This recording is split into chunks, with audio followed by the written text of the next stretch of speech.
Hello there! Good morning, good afternoon, good evening. Hi. Woohoo! I feel pretty good. Had a nice nap after work. And then I get to look forward to dinner later on tonight too, since I guess someone decided to make pork chops with onions and mushrooms. Like, I saw that in the kitchen before stream. I'm like, I was tempted to grab some, but at the same time, like, you know what? It's still gonna be there. And if not, then oops. Will I learn my lesson? No. And of course I got that Amiya skin. Like, holy cow, there are too many good skins. Like, I need to get that for my bestie Amiya. I know, man. I'm excited to prepare for the Higashi event. Though, oh my goodness, my savings. I need so many more. Like, just in case. Like, my gacha luck has been all over the place, so I'm just kind of worried. But it's okay. Good thing there's more time to save up. But for now, it's prepping time. Starting off with Akafuyu.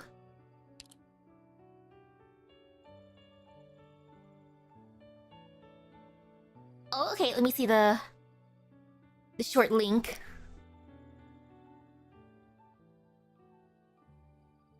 Let me use my phone for that. Ooh.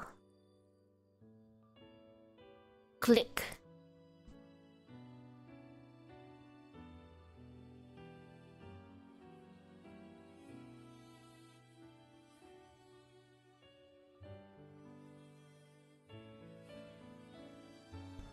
Handsome and dashing, eh?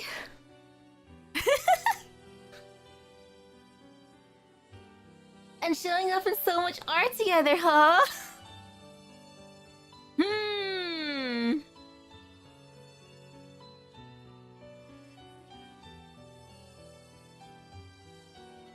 Amiya, you could do so much better.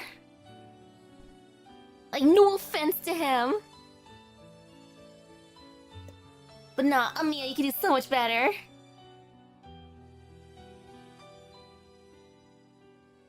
Like, sure, he can grow as a character, but nah.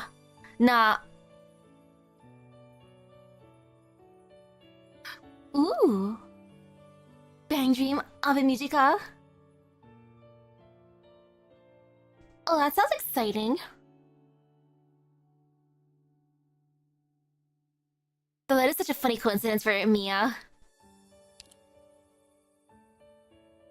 I think that's like the one thing I didn't buy in the store, which is so funny. I think I got everything except for his. Like, oops. Oh, for now, Akafuyu.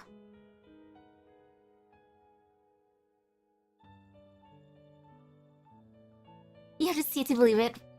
To believe it first. Either he shows up or me shows up.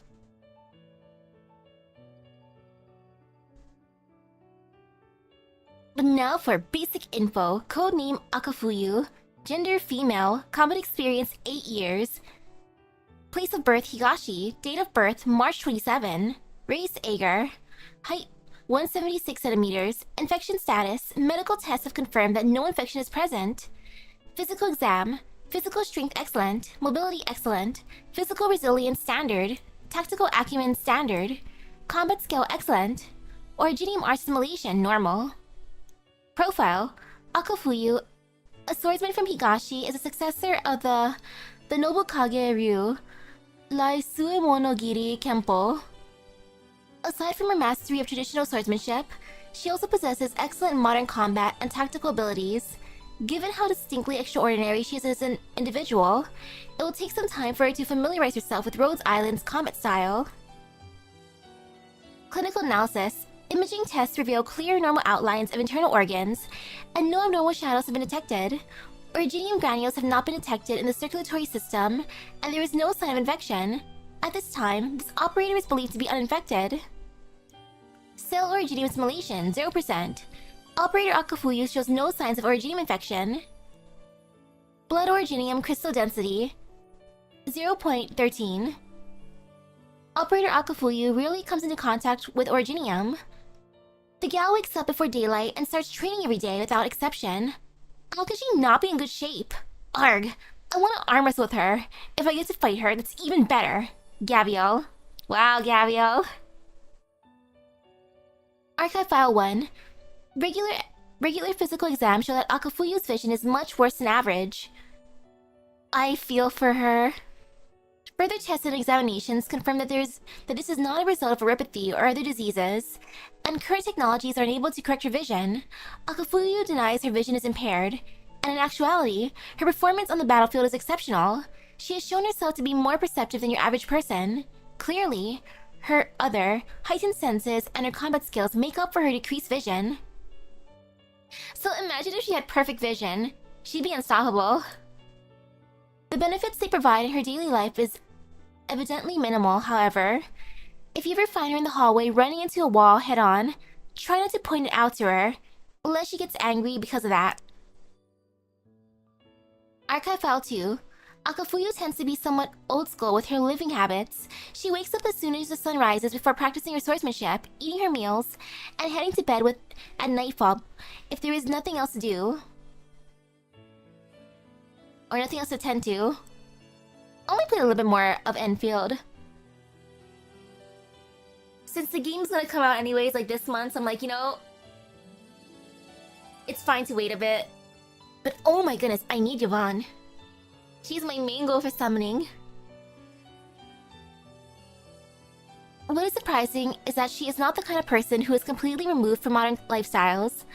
When she hangs out with her fellow Higashi operators, she would often loudly compliment Utage's training nails and defeat everyone else in video games, especially action games. Wow, Akafuyu's even a gamer girl. Hello, hello. You think I'm the kind of girl who does nothing but battle?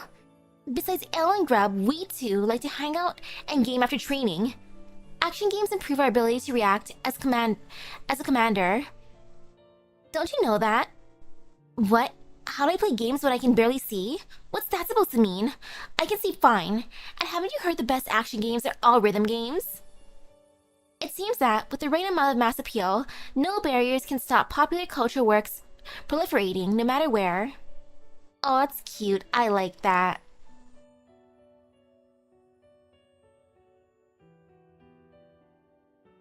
Hello, hello. Man, I'm so excited to see more of that. The probably sweet sibling. Like, she was so badass. Archive File 3. Akafuyu has never attempted to hide her upbringing. Yeah, and that asshole's bastard child, what about it? He's never admitted it anywhere. My name's been Akafuyu since I was 5. Whatever my surname is, it hasn't a thing to do with him one bit. She was born into one of the Higashi's 8 distinguished families. As the illegitimate child of a noble, she was entrusted to and raised in a shrine. She was considered to be a stubborn, unruly child, as she rarely obeyed any instructions.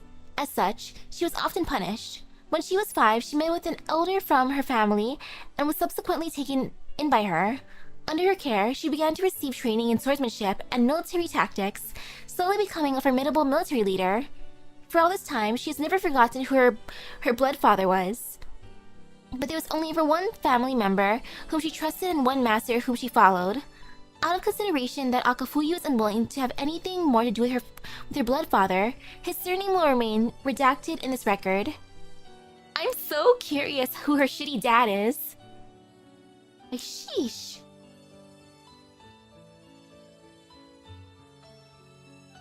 Ooh, if that was a reincarnation of G, that'd be epic.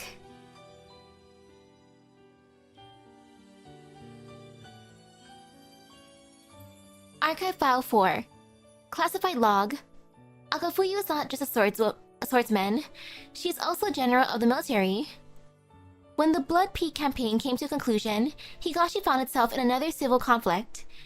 During the conflict, there was a general in service of the Mitsumoto faction of the Southern Court who, unhappy with her brother, the family head, stirring up a new civil conflict, chose to defect to the north, and thus helping bring this conflict to a fast conclusion. Though there was a truce, it did not mean there was an everlasting peace. In the 20 years since, the two courts found themselves in frequent clashes, and the flames of war raged incessantly. In particular, the defected general was the target of multiple assassination attempts by the South. This general is Akafuyu's aunt, and also the master she serves. Oh, okay, so that's a good auntie. I like her. Hello, hello. For years, Akafuyu led a squadron that has braved through hell and high water on the battlefield until she had a close brush with death where she found herself fallen into the enemy's trap. Although she emerged unscathed as the commander, she was exiled by the Northern Court for failure. Wow, that's harsh. Like, oh man, you failed. Well, time to be exiled. Sheesh. She left Higashi behind and eventually found her way to Rhodes Island. Despite being exiled by the only master she had ever trusted, Akafuyu had no complaints about the punishment she received. She still firmly believes that she will one day return to Higashi to show her master how far she has come and to fight and bring an end to the war for her master's ideals. What Akafuyu doesn't know, however, is that, contrary to her belief, it was no mere coincidence that she received an invitation to Rhodes Island. As per the client's request, this record shall remain hidden from the operator's eyes. Aw, was that her auntie being like, please take care of my niece? Holy cow though, Akafuyu's background. Additional remark. Owing to the above, direct one-on-one contact between Akafuyu and Operator Shirayuki should be kept to a minimum. Promotion record, she's smart and hardworking. I looked after her for all these years not because I wanted her to do battle for me or take my place as my successor. I wanted her to not be tied down by the flames of war before her. I wish for her to find her own meaning of battle. I hope she will come to understand that we will one day face even greater perils. I ask of you, please help her. I know you can do it. Aw, I'm assuming that's probably a letter from Auntie. I want to meet her. Swordswoman from a distant land. What is life like far away from the struggle?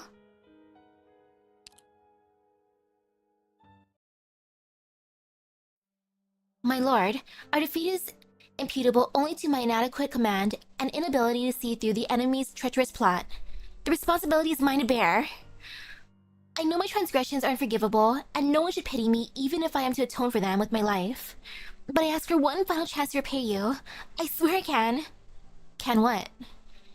Even if I were to have you beheaded here and now, or send you to your death on the battlefield, would that regain the ground that we lost in the war, or bring back the men that died because of you? How will you take responsibility for any of this? What exactly is war to you? My lord, Akafuyu, you have no right to remain here. Leave Higashi. Oh, so that's how it happened. You know, I thought the exile was harsh at first, but it's understandable if it was that bad of a loss. 998, 999, 1,000. Phew. The swordsman sheathes her blade and takes a deep breath. Then she takes out a dagger and adds another mark to the tally on the wall. It has been 137 days since her exile from Higashi, and 39 days since she arrived in the strange foreign city called Lungmen. Before she left Higashi, she received the invitation of a company called Rhodes Island and was told that she still had a chance to fight as a swordsman. Perhaps something her master had consented to without her knowledge. Her only duty for now is to wait here patiently until the company's handler comes to take her to her new asylum, a place far from Higashi. The road ahead is uncertain. Never before have I been negligent in my training, but I'm out of blade oil. What to do? As the saying goes, a vagrant swordsman is as fragile as a foul beast. The sharper the blade in your hands once was, the easier it is to break. She had run into several nearly fatal encounters before leaving Higashi, and while her journey since then had been relatively uneventful, she can't be certain her enemies hadn't followed her to this foreign land. She mustn't let her guard down. Per the arrangement, every 10 days, at the exact same time on the dot, someone comes by to leave her daily necessities by the door, and she should not freely leave the room. Nothing out of the ordinary today. Her temporary residence is situated in an old alley in the outskirts of the city, completely inconspicuous and mostly safe as far as she knows. Occasionally, there are pedestrians of all sorts passing by, and a breakfast stall owner opens up his stall nearby at the same time every day. There have been no other noteworthy characters, let alone suspicious ones. I wonder what kind of breakfast he has. I want. From the window, she can see but a corner of the strange city. Lungman's size is on a completely different scale compared to her hometown, though it does bear some resemblance to the stories she's heard of bizarre, dazzling cities under the Southern Court's rule. I'm all out of food. The next supply drop is scheduled for today. There could be pursuers nearby. It might not be entirely safe to head outside. Shh, so irritating. A swordsman should never avoid a battle for fear the enemy. Never has a warrior of Kogon had to suffer such shame. But being adaptable is a necessary part of my training too. And so is eating on time. Nom nom nom. Deep in the alley, for the first time since a little more than a month ago, the swordsman takes a careful step outside the room and observes the area from a low angle. The alley is closely flanked by short buildings on both sides, with only a narrow opening through which to see the sky, faintly reminding her of the shrine's low ceiling. They look like a bunch of old residences, and there's nothing special about any of them. There are a lot of things hanging from the buildings, and no good vantage points for snipers. There's only one entrance and exit. Even if I had anyone telling me, it would be difficult for them to hide themselves. That said, if I'm ambushed and find myself outnumbered, it'll be just as difficult for me to escape. I shouldn't stay here for long.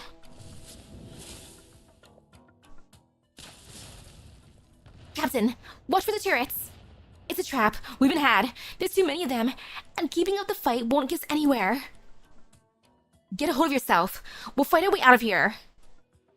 Please, you must fall back. We'll stay behind and buy you time.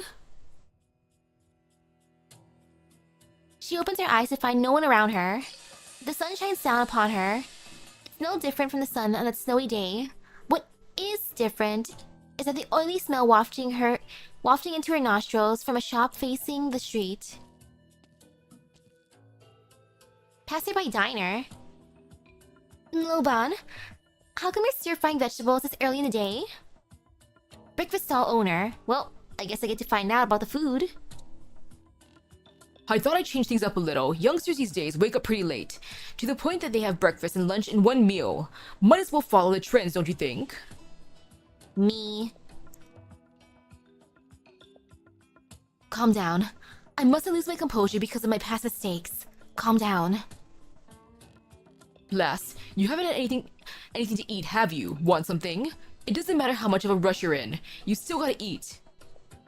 Your average hole-in-the-wall eatery. Both the owner and the patrons are normal folk. I sense no threat from them whatsoever.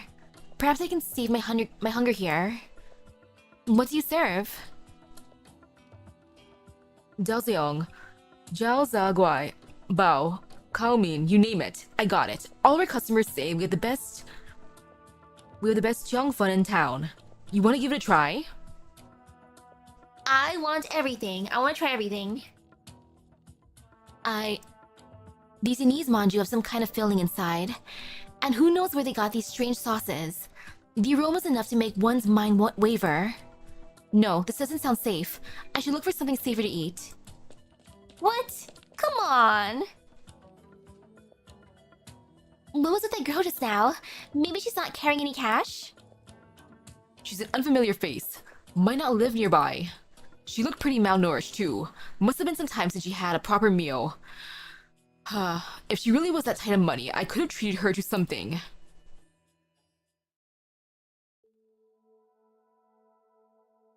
What's she been eating? The port. As one of the city's most important ports of entry, it is also one of the places with the greatest foot traffic. If her handler were here, this is probably where she'd find him. Ooh! Skins that cost 24 originate prime. Have different voice lines. Oh, that's cool! No wonder why they cost a lot more. They fancy in multiple ways. Oh, that's fun. The swordsman stands at a high vantage point and looks into the distance. Large ships are swallowing up and disgorging large amounts of cargo and passengers, stopping briefly before sailing away just as quickly.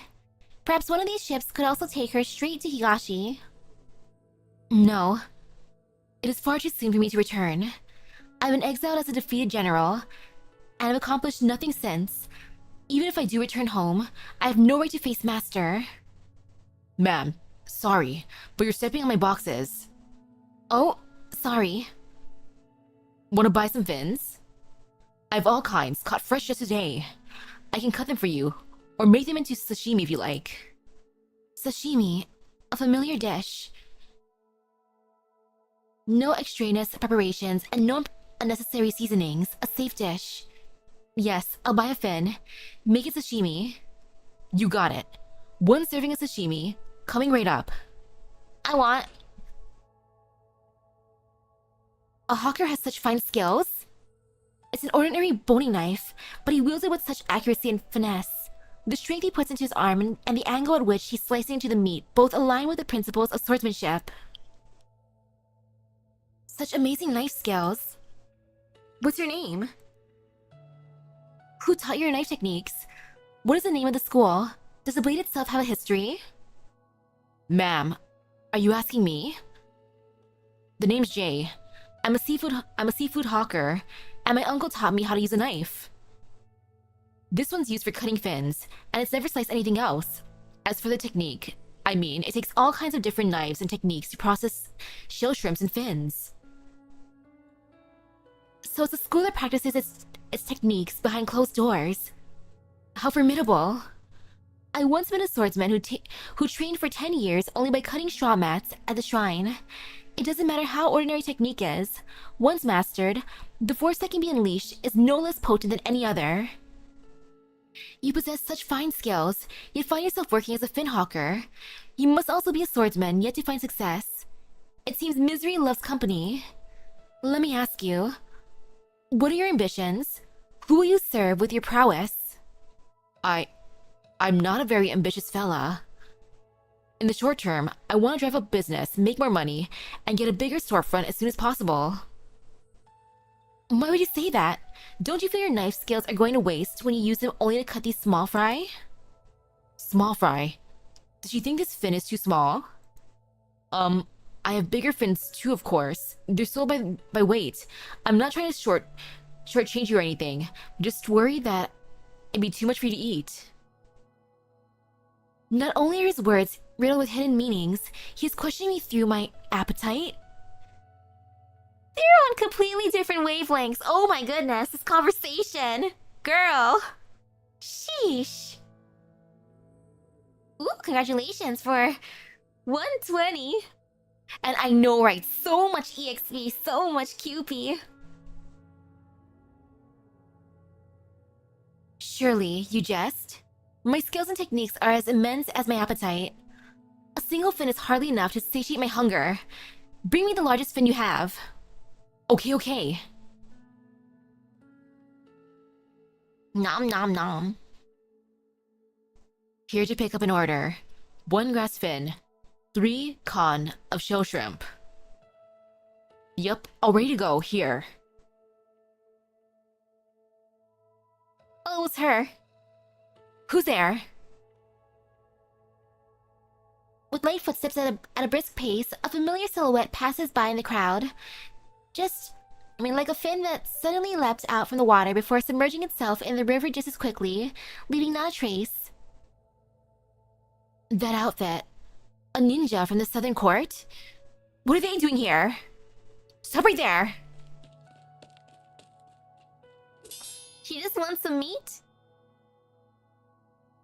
My lord, my apologies for my tardiness in coming to your defense. Is everything okay? I'm fine. These ninja... They plot to assassinate you again and again. Despicable scoundrels. They know they can never defeat you on the battlefield, so they resort to these craven methods. Akafuyu, do you know why these men want me dead? Of course I do. You are senior minister of the Kogon clan, and its bravest commander. They fear you, and as such wish you harm. No, the reason belongs to those who sent them, not to the men themselves. What is sad is that those who lie at our feet, lifeless, never found a reason, even unto death. Akafuyu, you must not be like them.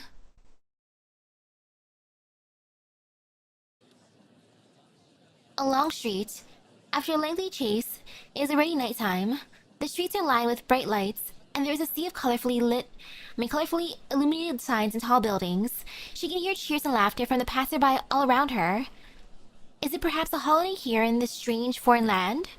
The swordsman stands alone in the tide of pedestrians, like a reef continuously struck by the waves. The target she was following has long since vanished without a trace. Did they plan ahead of time to lure me here? Assassination in a busy marketplace, typical of those wretched ninjas. It's their favorite trick. Back alley brawls are not my forte, but losing the will to fight would only give them an opening. Where are they? The swordsman grips tightly onto her sword's hilt and concentrates in an attempt to locate that faint hint of danger among the clamor, only to come up short. Who goes there? Excited youth. Bro, that outfit's so cool. It's just like the real thing. Oh my goodness, bro. Bro.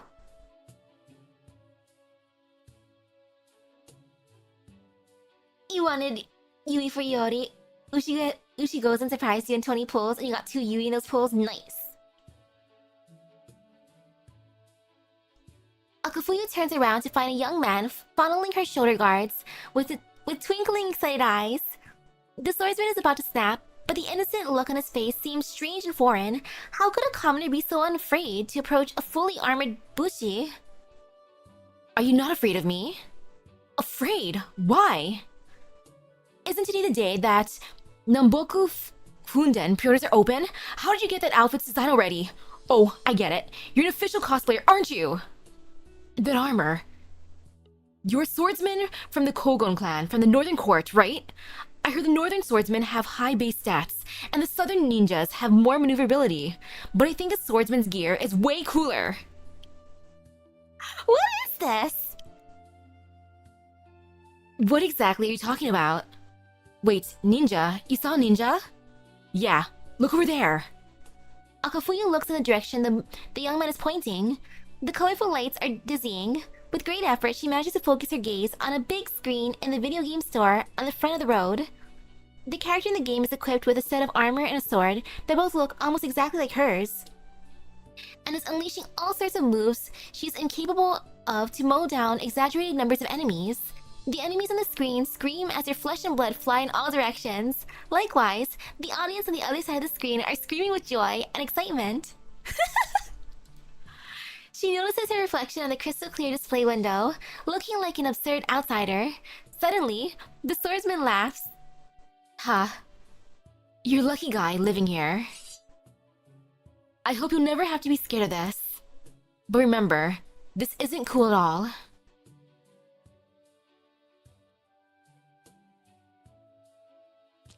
I wonder who made that game. Akafuyu. This logo. Rhodes Island. We ran into some trouble on the way here, and it took us longer than expected to arrive. Sorry for the wait.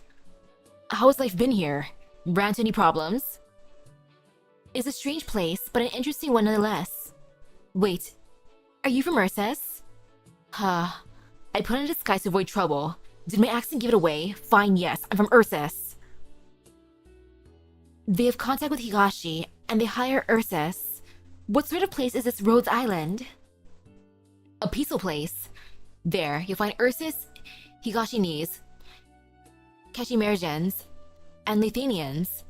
I'm not saying that we make everyone pretend that all those unpleasant things never happened. It's just that we don't operate on a logic based on hatred and violence. But I was told that I still have a chance to fight as a swordsman with Rhodes Island. Oh, you will.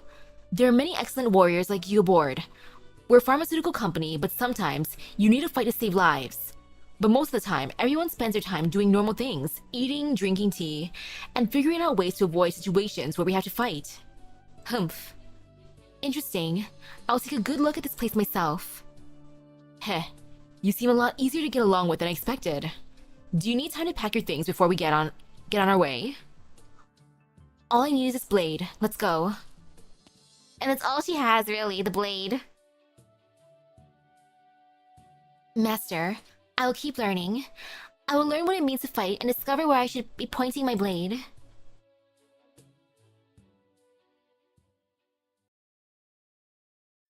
That game, though. And oops. What an interesting game. I'm so curious about it. And oh, my computer's trying to update. No, too bad. Ooh! 2 Ushi Gozen in 1 temple. Yo, congratulations! So much Ushi Gozen! At that point, it'd be tempting to just max her out. Cause you're pretty much there at that point. Oh, you were trying to NP5 Yui? I wonder if you're gonna NP5 Ushi Gozen before Yui in that case. And ooh, samurai armor. Akafuyu. Kirara glances at Akafuyu sitting in front of the TV. Why are you suddenly so interested in this thing? Even stealing looks at it. Akafuyu doesn't turn around, but simply removes a shoulder guard with one hand and tosses it to Kirara. Her eyesight may be poor, but she is so aware of her surroundings, she might as well have a camera on her back. This armor... It's an heirloom. It's not valuable. My master doesn't go out to fight much, so it was bequeathed to me. The design...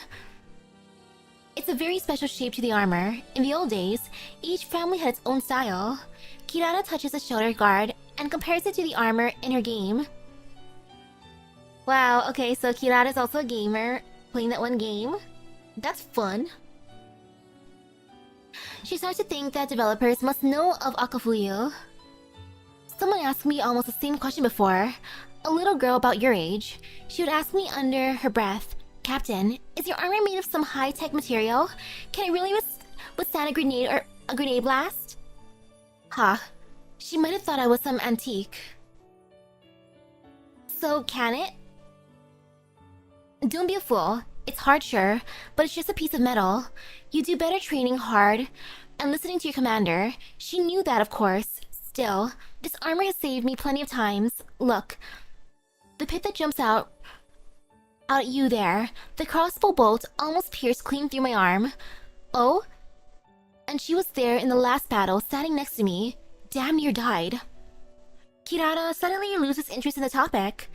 The heavy feeling in her knees reminds her of the shoulder guard is supposed to be unique, representing an era of glory passed from one generation to the next. Still thick with the stench of war and sacrifice. But now, it's a rare item in a popular game, and any player can get it, if they pay enough. If they pay enough! Akafuyu stands up. Kirara decides to hurry over and take out the freshly purchased game disc before Akafuyu notices. And by the way, do you have a minute? Akafuyu walks towards her. I just killed the final boss without taking any damage. Can you upload the recordings to the forum you like? Oh, and put my name on it so you know who doesn't miss it. Kirara only notices that Kirara only now notices the game on the screen. The main character is holding a wooden sword with the lowest attack, wearing almost no armor, except the piece currently resting on her knees. Does it bother you? What? Oh, then it's my armor? If someday the people of Higashi know it from a game, rather than from a battlefield, then it can only mean that the war is finally over. Akafuyu takes back the shoulder guard and slots it neatly into place. I've waited too long for that day. Seriously, who's making this game? Like, Akafuyu's #1 fan, apparently. Like, that's a little sus. That they even have her armor. Like, her exact armor in the game. I hope we meet that person, or we see more of the game inside the event. I'm invested.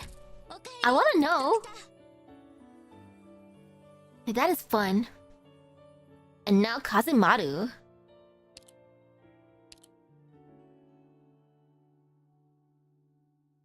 Ooh. Basic info, codename Kazemaru. Gender female, combat experience 9 years. Place of birth, Higashi. Date of birth, December 29. Oh, not that far ago. Race, feline. Height, 157 centimeters.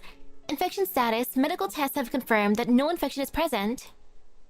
Physical exam, physical strength standard, mobility standard, physical resilience standard, tactical acumen normal, combat skill excellent, or Jannie March simulation standard.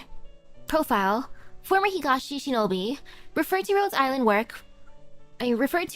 for work through household connections and coordination with the head, following the previous head's passing and a clash between her own views and the new head's business goals. Presently stationed in Victoria as Rhodes Island intelligence personnel. Clinical analysis, imaging tests reveal clear normal outlines of internal organs, and no abnormal shadows have been detected. Originium granules have not been detected in the circulatory system, and there's no sign of infection. At this time, the operator is believed to be uninfected. Cell originium assimilation, 0%. Operator Kazemaru shows no signs of originium infection. Blood originium crystal density, 0.12. Operator Kazemaru rarely comes into contact with originium. Archive File 1. After more than half a year working for the new head's business firm, Kazemaru couldn't stand it anymore. Maybe some people are just born for danger and the shadows. The steady side of her heart may try to take root when they spend long enough in a safe environment. The remaining tacits will only crowd even louder, driving them to the brink of madness. Kazemaru is exactly the sort of person. A placid life will only dull her claws, murder the gleam in her eyes, and choke the ingenuity out of the origami in her hands. Wearing the same exact uniform each day, handing her card to business partners, sitting in meetings for hours on end. The only excitement Kazemaru ever got was the occasional chance to nose out intel on rival companies. Though she'd entertained the idea that coping with hopeless days like this wouldn't kill her per se, there came a day when the wind blew over a flower pot on her way home from work, and she completely failed to detect or dodge in time. Standing in the middle of the street, her head covered in soil and clay chips, she felt she could bear this no longer. After wholly discussing her objections with the household, she proposed her own idea to the head, and the young lord gladly gave his consent. He relieved her of her contracts and handed her over to Rhodes Island. Free from the firm, Kazemaru has returned to her scene once again, a battlefield brimming with danger. The choices, the boring office life, or the battlefield. It's like, decisions. And I don't blame her for being like, I don't like this life. Every single day, same uniform, going out to business people's, handing out her card, meeting. That's boring. Like, I get it. Archive File 2. Kazemaru once revealed to Rhodes Island a few shinobi training methods. In Higashi, clans of all sizes tend to keep a suite of shinobi on their dime. Some people's whole families will be shinobi of Higashi's great households. Their fealties sworn for generations. She herself undertook training from the age of 5, and the merciless and peculiar-sounding exercises helped her to fulfill mission after mission with flying colors. Moreover, her originium arts grant her the ability to control an origami substitute, indistinguishable from a real person. Whether to confuse the enemy, aid in combat, or make time to catch one's breath when retreating, Kazemaru can control her doppelganger to her complete satisfaction. As for what her future holds, Kazemaru hasn't thought that far ahead. After all, she originally reckoned she'd be sworn to the head all her life, and that when she could no longer serve as her lord's blade, she might train newcomers, or go far away and leave it all behind. Maybe even work out a thing or two in the fashion field. But never among these was the option of leaving Higashi to be situated in a Victorian government office, taking down meeting notes. The young lord's abrupt reforms made her realize that so much of the future was beyond her planning. All she needs to do is make every step in the present count. Archive File 3. There aren't many days Kazemaru returns to the landship. When she's back, the first thing she does is enter the conference room, where any passing operator will see the lights remain on from early to late. But whenever they think something has to have happened to the people in there, that they should take a look just to be safe, they end up putting their ear to the door and hearing a muffled, unbroken discussion coming from within.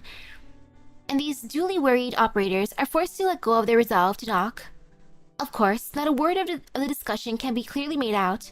Conversely, Rhode Island's children eagerly anticipate such days, for the nice feline who can make paper things, run and fly, is about to bring them origami toys, more novel than ever. Oh, cute! Hello, and thank you for the good luck. The truth is that Kazemaru isn't playing along with these children of her own initiative. Her identity and training up till now wouldn't permit her to do so. But by chance, after the children found out her origami could move, they hounded her, pleading her to teach them how. Though she was initially flustered by this, she was quick to brandish her mastery, rapidly taking on the role of a close big sister type friend to the children. A dedicated origami expert, sweets lover, and enthusiast of play. However, while Kazemaru may have been subconsciously disguising her identity at first, you can imagine from the hints on her face let slip now and then that she really is enjoying herself. The children are delighted on the occasions they meet her, but at the same time worry whether this feline seemingly not much bigger than them, so short, with fingers so soft, might have gotten hurt outside. On more than one occasion, HR operators have seen this and sighed to themselves. They all think Kazemaru can't be more than a few years older than them. Oh, you sweet summer children. Like, is she that tiny? Or are the children just that tall? Let me just go back up there. Because she didn't sound like that horribly short. 157 centimeters. Let me just, like, look up a visual.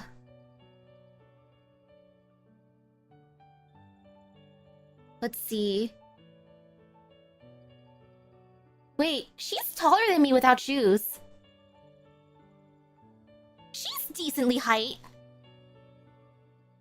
Like, excuse you, children. Kazemaru is a good height. She is tall enough. Freaking kids. Archive File 4.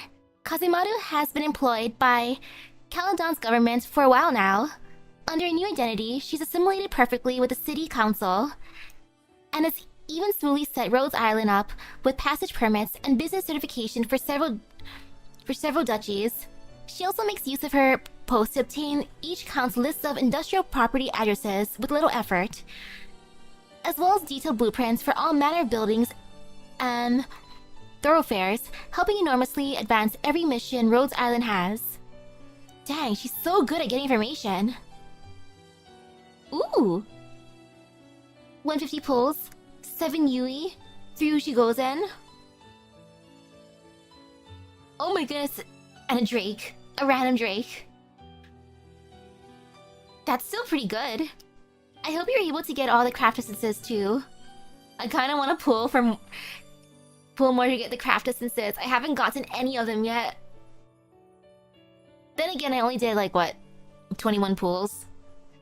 But I want craft essence. I at least want to collect one of each. At the same time, as Caledon City's council recorder, she has direct first-hand access to the councilor's viewpoints. The council nobles think nothing of the employee forever, taking down notes in the corner. As they wage their war of interest, her pen rarely ever pauses, but they don't know just what lies in her writing. Kazemaru's seen her fair share in Victoria. While it's not quite the same as in Higashi, they have their similarities. She didn't originally have too much of an opinion on it. After all, as a shinobi, the first thing she was trained to do was loyally carry out her lord's orders.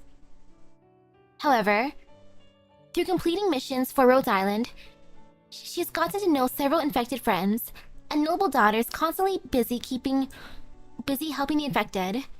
She's gradually started to shift from her former rigid shinobi way of thinking.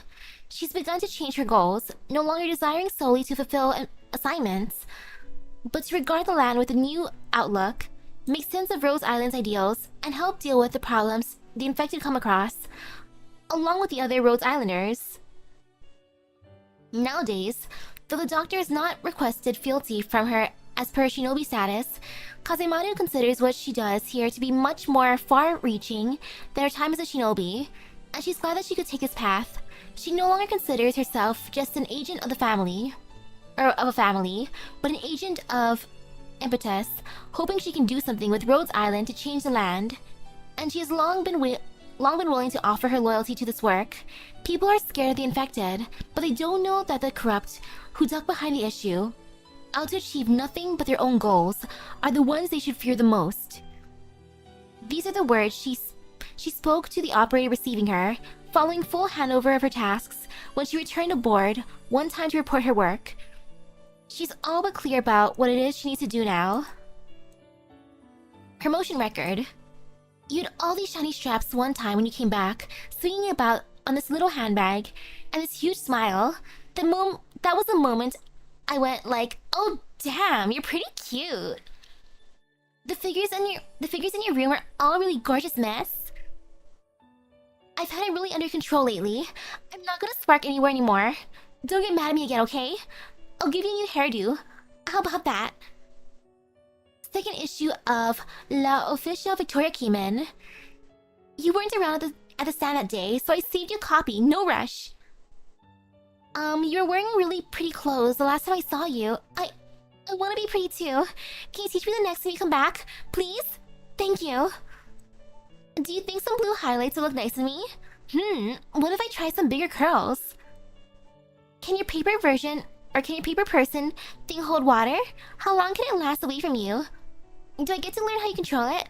Can I have my own paper me? Can I trade this sword my family passed down for one? This last letter has been singled out and stuck onto the letterbox, written over in heavy letters. No! The personal letterbox at Kazemaru's door. Who is trying to trade their sword for a paper version of themselves? Wait, the sword my family has passed down. Can I have paper doll, please? Oh my goodness, though, she's so popular. Such good notes. One should, one must. I like that. No longer shinobi and no longer bound by devotion, but she long since pledged her loyalty to her current job.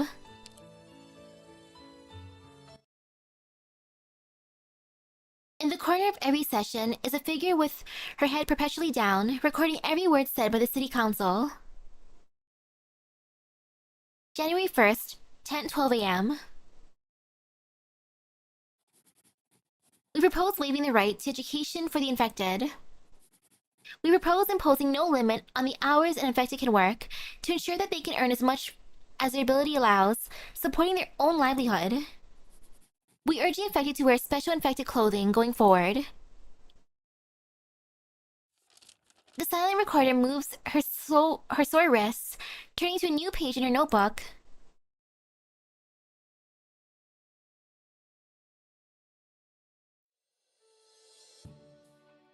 January 8th, 6:23 p.m. Counselor Jones objects and proposes a new criteria for assigning jobs to the infected. Counselor Moneywell proposes a bill to limit the number of infected factories can employ. Of course, someone named Moneywell would do that. Freaking Moneywell. Stinky Moneywell. Still busy, Kite? Sorry to bother you, but may I ask, where exactly are those documents regarding the demolition of the factories in the East End filed? I can't find them at all. Folder number 10289 in cabinet B03, third drawer behind the bookshelf. Heh. I just knew you'd know where it was right away. If I had a head as good as yours, my mom would be so happy she'd slurp down 3 bowls of cheese soup at once. Work hours are already over though. Why is your pen still moving? Oh, infected this, infected that. My head hurts. I already sent in an application. Even if I'm just a receptionist for the council chamber, it'd still be better than being a filing clerk. This is just too boring. Why not try applying too, Kite? We can work there together. What? No. You don't know how hard I worked for this recorder job. My parents want me to be safe and secure, so keeping this position is the best for me. How could I even think of transferring? Gosh, you're just too timid. Come on. Just look at this pot of half-withered flowers I've been raising. Even if I were to change jobs, the situation probably wouldn't get any better.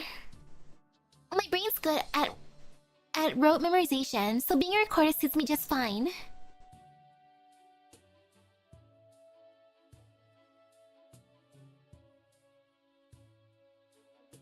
Back to the meeting. January 15th, 11:45 a.m. So many meetings. We propose issuing a special series of banknotes for the infected to boost domestic demand. We propose issuing half of the infected's wages in the form of consumer vouchers. Phew. Wait, I have one more bill to propose. As I'm sure we all saw this morning, the protest march against infected desegregation has become such a nuisance that's even blocking the roads that some of us counselors take. I was in a hurry and had to loudly heckle them several times to stop blocking my way to work, lest today's council session be delayed. So I propose allowing the infected to buy homes. What does everyone think? If all those infected workers had adequate housing, they would stop wandering about like vagrants looking for shelter. Then they wouldn't have any reason to interfere with the lives of ordinary people and spark such protests, yes? Okay, the right to buy housing is good, but the way he's putting this is so shitty. Like, if they had houses, they wouldn't be out in the streets. It's like, well, yeah, but at the same time, dude, why you gotta word it like that? Additionally, there are quite a number of infected in Caledon these days. If each of them bought a house, imagine the boost to the economy. Counselor Jones, I hear from the others that you've taken on the bid for that land development project in the East End. And they're all harping on about how it's such a huge project that would take at least a decade to finish. Hey now, that's all just hearsay. How could you possibly believe that? Besides, how could it be compared to the road work you're backing? Once the roads are good as new, the people will get moving, and then anything and everything could happen, right? Our city's development is progressing at a steady pace, but there's no place for such protests in our future. Just a few of us were delayed today, but who knows how much worse it could be tomorrow. Keeping the general public of Caledon safe and earning their trust is their most basic responsibility. Only once the residents are at ease can we think about developing our economy. Recorder, did you get all that down? All for the PR, huh? Yes, Miss Counselor. So, what does everyone think? As soon as the road connecting to the east end is repaired, we can begin work on so many more projects. I have no particular opinion on this, but such a bill will be beneficial to everyone, so I will back your proposal. Recorder, be sure to note every word of this down. The quicker we settle this, the better. Got it. Counselor Jones. Please hold on for a moment. I have something to say about the previous proposal. I find myself curious. These infected workers, would they even be able to afford a house? Why ever not? They'll earn enough from the road work, and it'll all sort itself out. Well, as long as they earn enough. January 15th, 6:12 p.m.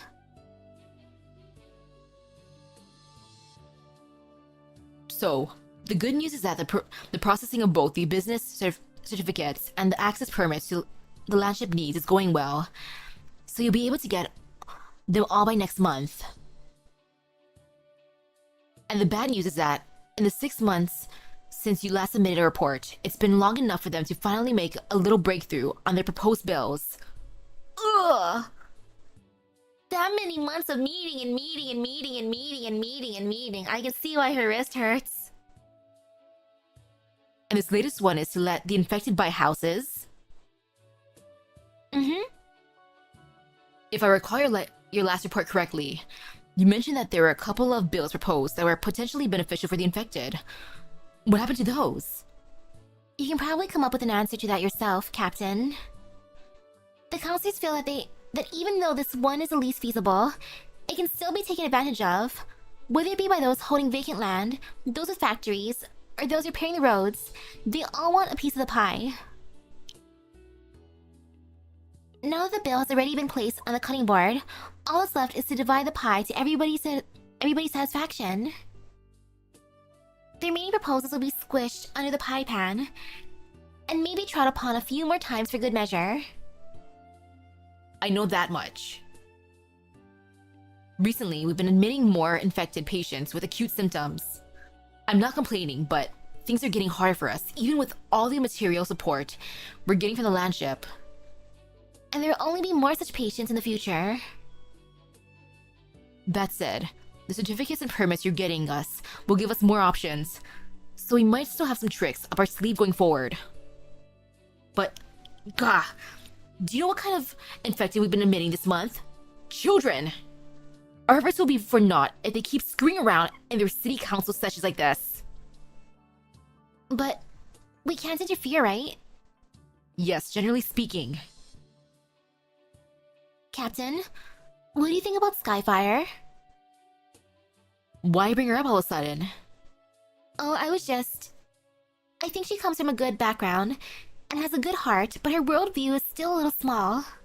She listens to reason, but has never had to experience reality, so she used an improper method to deal with those counselors when she found out how they really are. If not for Counselor Angst, or her identity as a Mountbalan, those nobles probably would have served her a lesson, both overt and covert, and forced her out of Caledon in disgrace. Sometimes she disagrees with my methods too. I'll always choose to preserve my status as a city council recorder first, mindlessly nodding my head and noting down whatever the councilors say. Only occasionally do I bring you the evidence they leave behind to make some use out of it. I always thought her way of charging into things head-on was no good, but she's never made an error and never forgets it. What she does is right. She has never relented on this. We all have our own ways of upholding justice, Kazemaru. But the counselors usually take no notice of me. They don't even remember my name. They just go, recorder, record this, recorder, take that down. They probably wouldn't even notice if I changed into a completely different person one day. Kazemaru, we can't interfere with the council. I used to chide Skyfire for that too, saying that she shouldn't do such a rash thing. You know your limits. Of course I do. So I'm going to pack up my things and go back to the archives and continue sorting through the files. Oh right, these are the little paper animals I folded. You can give them to the younger infected to play with. Now that's more like it. Don't look so sad. We're still hanging in there. We'll manage to figure something out. Wait. Why do these look so much rougher than the ones from last time? Look at this horn. It's all twisted. It better not turn into a one-winged foul beast when I give it to the kid later. I'm going now.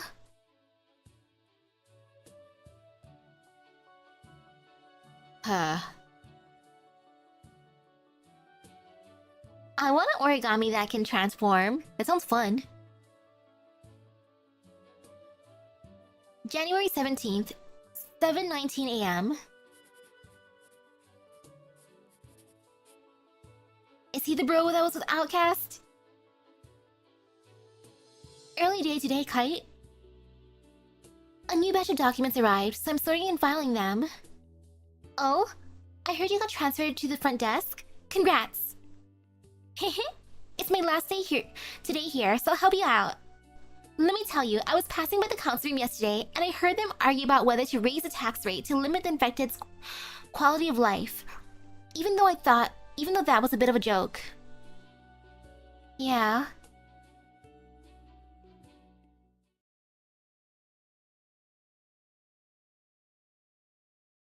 Back to the meeting. January 22nd, 7:32 a.m. We propose deducting 30% of the infected's wages as a reparations fee to pay for the damages caused to the city by the infected. We propose following Colombia's example for the wilderness has vast acres of untapped resources with which the infected may live prosperous lives.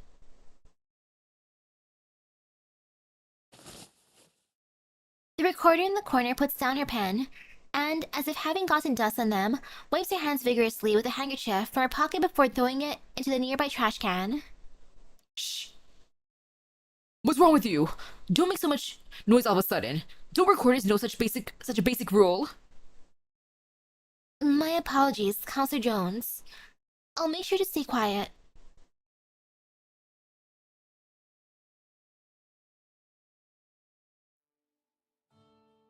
January 27th, 6:42 p.m. We will continue to push for the bill to let the infected buy housing. We expect it to be implemented by next year.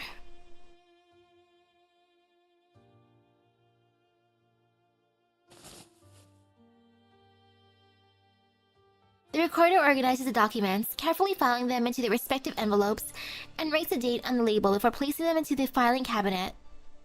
There's a thin layer of dust on top of the cabinet, and she picks up a rag and wipes it. She turns to her desk and begins to tidy up the area. The records room is packed with people looking for information during the day, and keeping the desk neat and tidy is also part of her disguise. A potted flower sits in the corner of the desk, its petals drooping. Crash. An unstable flower pot is buffeted by a wind and falls in the sky, throwing streaks of soil and scattering petals everywhere. The clay pot falls straight down with the mud and hits a young woman just passing by square on her head. Oof. Okay, so it landed directly on her head. She does not allow any kind of cry after her collision, but simply touches the mud in her face in a daze. The recorder looks at the pot of drooping flowers in her desk, which she had just tended to earlier, and finds its position perfectly secure. She stretches a hand out. Crash.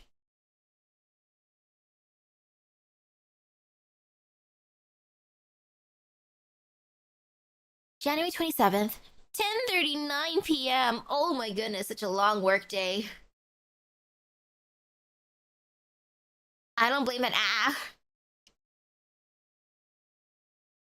What was that? Did you hear that? Was it even human? That gave me real fright. The whole of Caledon probably heard that scream. It sounded like it came from the villas. Maybe the nobles are playing around with some new toys again.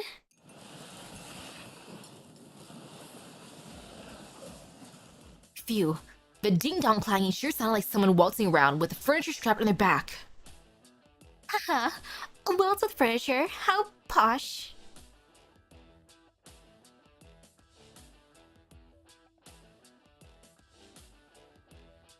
"10 minutes ago, Counselor Jones had been lounging comfortably on his sofa, sipping the wine his servants had prepared for him.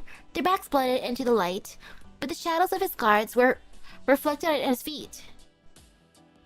In Caledon, such an arrangement allows him to enjoy many a perfectly peaceful night in his mansion. But few things are absolute. What is this? What's happening? The books on the shelf and the medals on the wall all stand up, taking even the bookshelf straight towards the couch where the counselor is lounging. As if alive, a bunch of paper folds itself, becoming tiny figures, mouths, sharp knives. Ooh. They swirl around the confused counselor. Help! Someone help! What's all this? My books? My files? They're alive! The paper dolls vibrate in midair, and tiny voices seep out from the words written on them. We urge the infected to wear special infected clothing going forward. We propose issuing a special series of banknotes for the infected to boost domestic demand. Let them buy housing? Yes, of course! Let them buy houses! We have many uses for the infected. Huh? What's going on? Anyone? Guards! Guards! Cystine milk is delicious, and we should increase our supply. The infected should pay a reparations fee. We propose issuing half of the infected's wages in the form of consumer vouchers. What are these? Get away from me! The counselor falls to the ground on his back, rolling his hands in an attempt to drive away the paper dolls encircling him. He picks up a wine glass, aiming its contents at the paper dolls. The wine seeps into the paper, and the swirl of white turns red as it fills the room with an alcoholic aroma. Head in hands, the counselor huddles in the corner of the room, leaving only his rotund backside shaking in view. I like how she's kind of trolling him. The paper dolls continue to close in on him, the overlapping voices encircling the counselor. Who are you? What do you want? What? What do you want from me? I'll do anything you ask. Anything. Let me go. Just let me go, please. As if they had gotten what they wanted, the paper dolls stop spinning around the counselor and instead hover quietly. Then they stretch out their bodies, reverting to their original sheets of paper before landing on the ground. The counselor panics and crumples them, afraid that they might once again take flight. Yes, rotund backside! In the midst of a flurry, a document lands quietly in the middle of his desk. His hands trembling, Counselor Jones picks it up.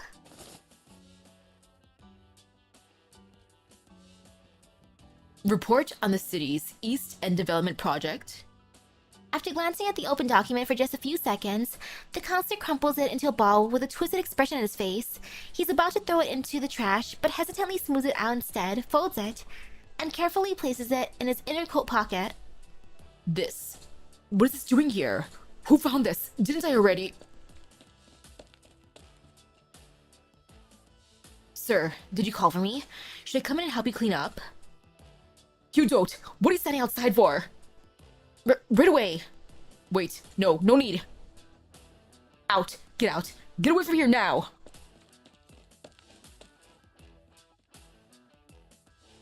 The counselor bends down and scrambles to gather the papers scattered on the floor, fearfully scanning the heading and contents of each sheet, and is afraid to see something else on them.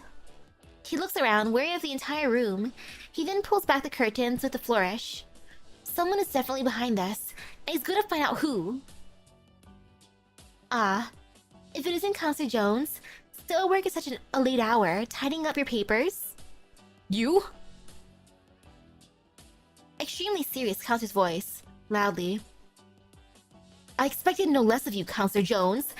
To still be hard at work sorting through your files at such a late hour, polishing your proposal into an even better bill to better serve everyone. I just now finished discussing the East End factory with the infected representative earlier. And he's so grateful to see you working so hard for the council. Truly a counselor who looks after the infected. Come, representative, you must thank him in person. Truly, thank you so much, Counselor Jones. Our brothers in the factories will surely remember you for this. Ha. Ha ha ha. Yes. Ha ha ha. Looks like it's ending well for him. February 3rd, 9:19 p.m. Ugh, so late. For a meeting. Counselor Jones, withdrawing a proposal is unprecedented.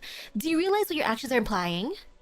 Everyone here has been working hard on their own preparations these last few days, all based on that proposal. No, I'm saying, I want to withdraw that bloody proposal. Please forgive me, I've come to my senses over the last few days. This was a foolish idea. Counselor Jones, the city council is no place for playing around. Perhaps, if you told us of any difficulties you've encountered recently, we might be able to help you. No, nothing of the sort. Recorder, are you there? Kite, quick! Note down my decision to withdraw that proposal, and file it quickly.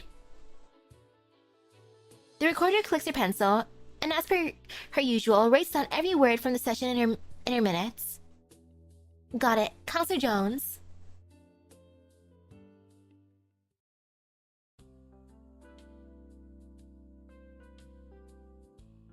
February 7th, 3:18 p.m. What a pity I went home earlier that night. Who would have expected something like that to happen in Counselor Jones' own home? I've heard others say that the house was completely fine, but suddenly the stationery started moving and dancing. It could even speak. Here are the business certifications and permits. You can return to the landship now, Captain. Good job on your end, too. I heard a servant say that the counselor was frightened by something, but he didn't let them or even his guards enter the room. He tidied up his room himself. You misread Speak is Spank. Eh? I also heard that ever since that day, the Jones family has forbidden the use of paper, saying that some kind of foul evil lies within. Then how do you think he does his business in the loo? Ew! Seems like they're talking about what happened to Counselor Jones the other day. News spreads so fast, doesn't it? Hey, enough about this. The captain's still hard at work, so we should be too.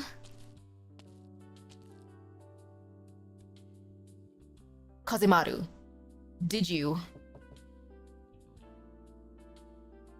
Captain, do you have the inside story? Share with us. We won't tell a soul. Shh. Like, they're gossiping so loudly, yeah, I'm not gonna tell them the rest. Ooh, an old thing. All the shinobi stuff. A Kazemaru with head covered in mud seeks out her parents. She's been trained to become a shinobi since she was 5. Family loyalty, freedom, future. She has no clear awareness of any of it at that age. She just grits her teeth and endures training too ruthless in some measures for a child. And her wide eyes gleams light. She wants to be where her strongest senpais are. Reach the top, but her loyalty to the Lord. Offer her loyalty to the Lord. But she doesn't know what offer her loyalty means. She just knows that it's an honor. It's what her parents and herself want to do, so she has to do it. A Kazemaru, no longer cleaning the mud from her head again, seeks out the young lord. She's become the Lord Shinobi. Her hair is bound beneath her hat, her nails orderly trimmed, and missions arise secretly one after another from the bamboo tubes in her hands. Kazemaru pulls out the scroll inside and silently looks over. The name she has no recognition of written at the top of the scroll is about to silently lose everything he originally possessed, all before a single fowl is startled. Well done. So the Lord often commends her. But while in hiding, she hears a mother in another courtyard scolding her crying child. Keep crying, and the people in black will take you away. The young lord looks at his employee, whose head is covered in mud. She changes out of the black bodysuit and will no longer receive scrolls in bamboo tubes. The old lord has passed, and Kazemaru has a new outfit. The meeting room isn't secret, but it's cramped and inaccessible. Contracts fly back and forth in the room, but it's all too smooth and steady. As the days wear on, Kazemaru flexes her stiffened spine at her office desk, joints chafing with an kirk. And the last time she heard that noise, it was like a hidden weapon scraped at her bones. She doesn't like sitting, nor becoming one of the people in black, which that mother had tried to spook her child with. This isn't what she's meant to do. This isn't what she likes to do. She wants to do actual good work. She doesn't want to neglect her skills like this. She wants a new way out, but she still hasn't found the full resolve to take that step. The young lord reaches out, brushes away the grime caking Kazemaru's pale hair, and hands her contract termination, along with a business card for Rhodes Island. One time, when returning from work, an unsteady flower pot— oh my goodness, the third mention of the flower pot— was blown into the air, crumbs of soil and leaf fragments flying out to form a graceful arc, and the planter compacted with soil, plummeted down and crashed straight onto Kazemaru's head. Head covered in soil and ceramic chips, Kazemaru was struck awake. She needed to leave. She had to leave. What a wake-up call. An old thing. Next is Utage. Hello, Utage. File. Basic info, codename Utage. Gender female. Combat experience none. Place of birth Higashi. Date of birth April 4. Race unknown. Height 161 centimeters. Infection status confirmed infected by medical examination. Physical exam, physical strength normal, mobility normal, physical resilience normal, tactical acumen normal, combat skill excellent, Originium Mars assimilation normal. I like how her combat skill is excellent and she has no combat experience. Like, hey, good for her. Oh, that's nice. That's gonna be a fun event. In Minos. Profile. An ordinary student from Higashi who came to study in Lungmen, Utage contracted erypathy after getting pulled into an incident with infected persons. After coming to Rhodes Island, per physician's advice, Utage passed the evaluation to become an operator. She is level-headed in her view of erypathy, living life largely the same as before she became infected. However, when she is working, she exhibits a terrifying demeanor. Clinical analysis, imaging tests that reveal blurry outlines of this operator's internal organs, clouded with abnormal dark spots. Her circulatory system shows an abnormally high rate of originium particulate matter. With other signs of erypathy infection, we can confirm that the operator is infected. Cell originium assimilation, 2%. Operator Utage is infected, but has no external signs of infection. Blood originium crystal density, 0.18. Operator Utage rarely comes into contact with originium. Please maintain that situation. Archive File 1. This exchange student from Higashi loves to eat, chases the latest fashion trends, and likes to have a good time. I love that description. After contracting erypathy after getting caught up in an incident, she came to Rhodes Island in accordance with her physician's advice. At first, a non-combat role was planned for her based upon her complete lack of combat experience. But during the evaluation, she demonstrated a considerable talent for fighting. After some discussion, the examiner decided to let her participate in some field missions. Of course, the bulk of her work will still be non-combat related, such as logistics or HR work more suitable for someone her age. Archive File 2. Utage revels in the challenge of new things. As fashion is constantly shifting and lines up with her interests, she naturally pays more attention to these things.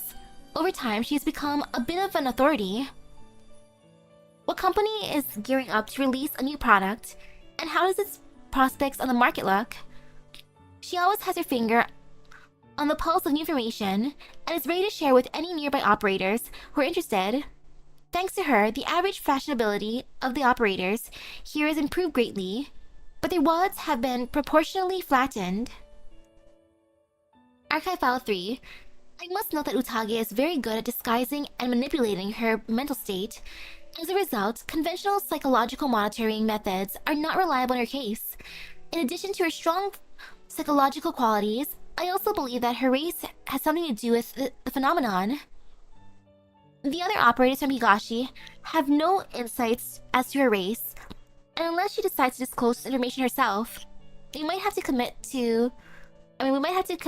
a lot of effort into this question. Wait, you mean her blade?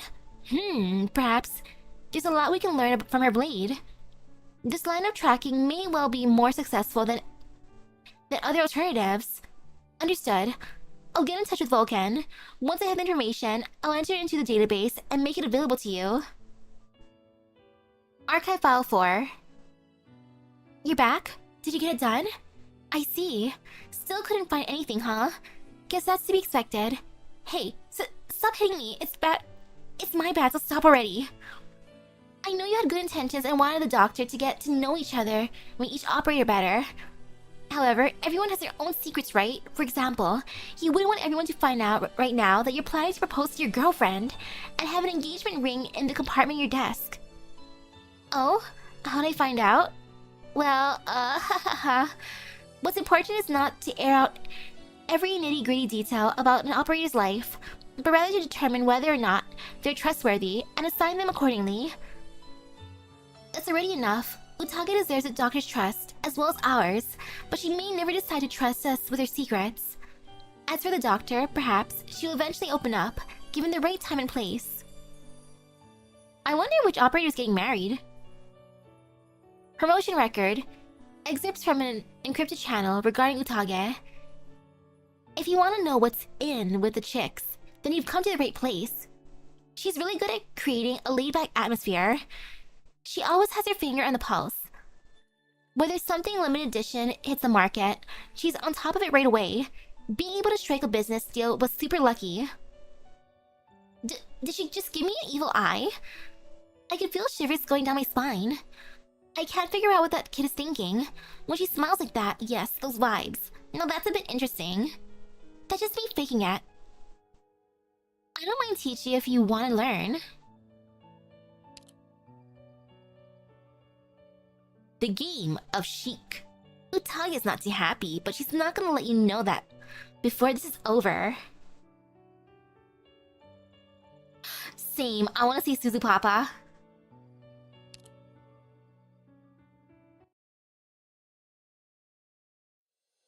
City. You know me, Utage.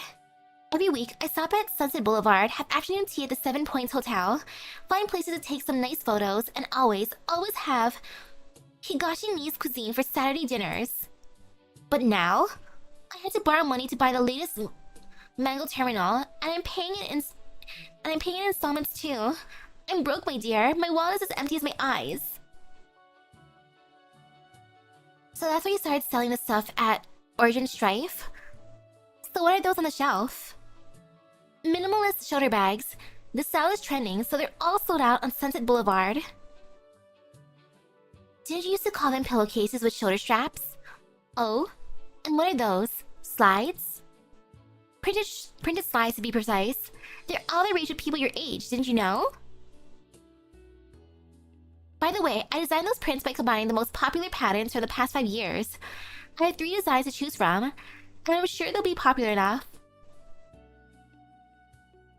What happened to your Oda works? Like, the sexy gel, and the Dark Queen stuff? Wait, sexy gel and Dark Queen, I'm interested. You used to love that Wild Jungle series so much, but I only see a few hats from it. The Bird and Beast pendants are gone too. I took the rest down. Can I still buy them from you in the future? I have to bid farewell to the past, my dear. Perhaps I could gift you a piece the next time you're here, but... I know, right? Sexy gel sounds like your domain.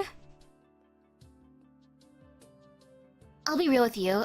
I really appreciate you always supporting my designs and hanging out with me. I cherish all my children too, but they just don't sell. Ever since you left Lungman, I have only a few regulars who drop by occasionally, and even fewer new customers. More importantly, my dad stopped giving me money. He recently married a Lupa woman and told me he can't afford to support me financially anymore. I have to rely on myself now, or I'll be out on the streets. I can't live the way I used to anymore, mooching off my dad and roping you into work on my so-called art. So, have you made any money yet? Currently, no. Give it time, believe me. I just need some time. The high-end market may still be dominated by older brands like Marth and 0011, but you can find the trendsetters of today just about anywhere now. Minimalist, functional, neo-retro streetwear. To seize a trend is to seize the future. Just look at the stuff I have here. What customers want is a real fashion like this, not some artsy nonsense. The overall sales volume speaks for itself. Combined with my talent, I'm sure someone will eventually discover that much better designs they can only get here. Also, I applied for the Spring Pop Fashion Show under the Emerging Designers category, so I have been busy prepping for that too. There won't be any big names there. It's mostly a showcase of training designs, so it'll be a pretty good chance for me to get some exposure. Didn't you used to hate those big fashion shows? You used to say they were egotistical big shots. and full of incompetent designers trying every trick of the book to grab attention. Well, I thought it over again recently, and they're not that bad. I was young then, and not desperate enough for cash. Give it to me straight. Jizen, do you really think your designs are inferior to those sold elsewhere? At least your stuff sells. Some nuisance is knocking on my door again. Let's talk later, Jizen, and give me all those hats. Same 20% discount as usual. I'm sorry, my dear, but I can't do discounts anymore. Anyway, maybe making a change isn't such a bad idea, Zizen. Hehe. When you go to jail, you work out and get ripped. When you go to sexy jail, you work out and get a gotcha gremlin trying to massage your penis. Ayy. Alright, best of luck with your show. A fashion show, Haven't been to something like that in a real long time. Could be fun once in a while. A day before the Spring Pop fashion show.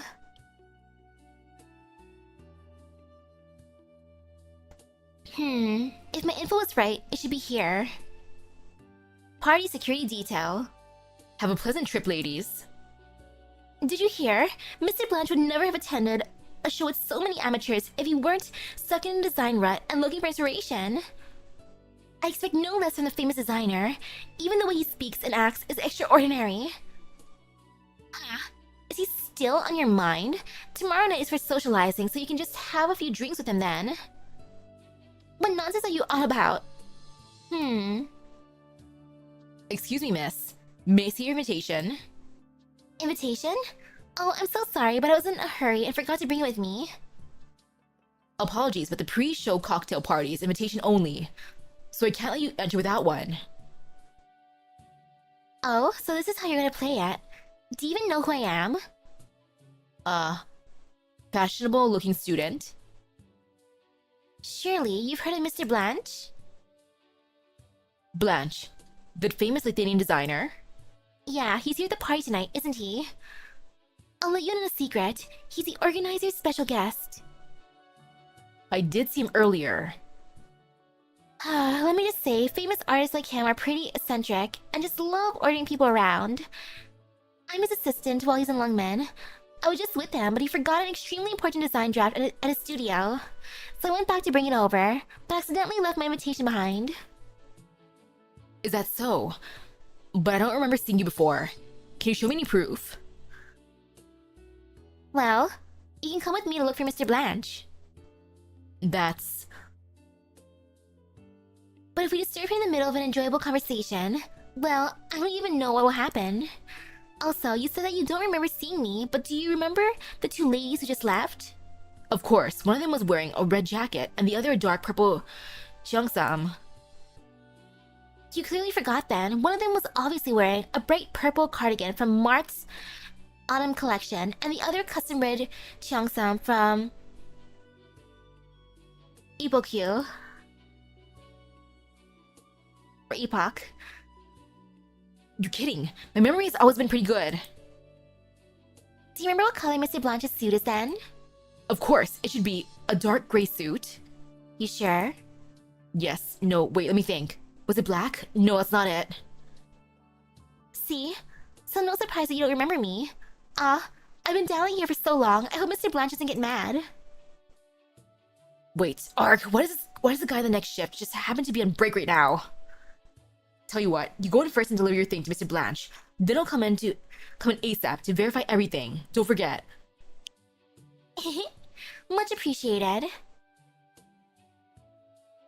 Well, that's a smart way to get in. Well, that was easy. Alright, the next step is... Oh, over there. Hello there, sorry to disturb you, Mr. Blanche. I'm a university student from Higashi studying in Yan, majoring art history and working part-time as a reporter for the school newspaper. So we're currently doing a segment where we interview and record the daily lives of well-known contemporary artists at work. People see you as one of the greats of the fashion industry. Your figure young artists admire and follow, as well as a personal hero to me since forever. Seeing how it's so rare for you to visit Lungmen, I thought I couldn't let this once-in-a-lifetime opportunity slip. So, if you could just grant me an interview during the show? An interview? I don't have any time in my schedule for that sort of thing. I won't disturb your schedule at all. I just need to follow you around and record some footage during the show. Listen, child. There's a reason I've taken the time to come all the way to Lungmen and participate in the foreign fashion show, held by a group whose name I don't even know. It's because I crave true beauty. I have no time to play house with some student reporter while on my sacred quest. Wait, how did you even get in here? About that, I had a chat with my uncle about this event, and he gave me an invite. I used to get in. And if my article was good enough, he said that he'd orchestrate a special fashion show back home and invite famous designers from all over Terra.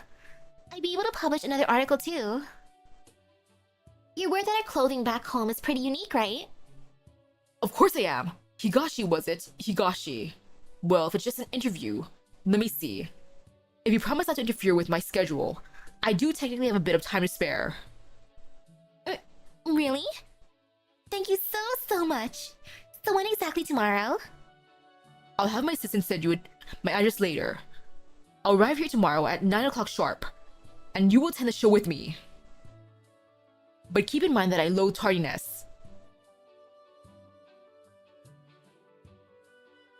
Have any of you seen a guest that looks like a university student? Hey, Mr. Security, over here.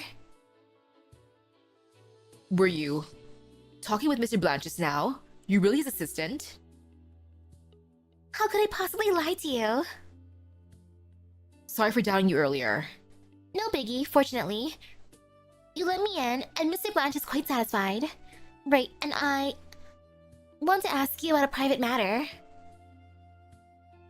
What is it? Oh, it's Mr. Blanche. He's planning to stay in Lungmen for a few more days, but didn't bring a bodyguard with him this time, so he's looking for a trustworthy local. He left me to sort it out, and the pay is pretty generous. So I was thinking, you guys are probably hired by the show organizers for the event's duration, right? Yes. And you've been so professional about it too. Any chance you do personal commissions too? Do you really think I'm capable? Well, I still need to ask you some basic interview questions first. Just for form's sake, you know how it is. For example... Right, can you tell me about the security arrangements for the show? Dang girl, she's just playing everyone. Sorry, but we're about to close for the day. Oh, that's right, I'm just looking. Please come again. She walks down the stairs until her feet are both firmly in the ground. Her thoughts suddenly shift, and she turns around. The staff member is busy removing the last items embodying the shop's history from the establishment Utagi is all too familiar with. She knows that when she's done, it will take on a brand new, bright, and beautiful look. Just like the neon-lit fashion shops on Sunset Boulevard. The old signboard, which has remained unchanged for a long time, flickers twice before finally going out. Phew.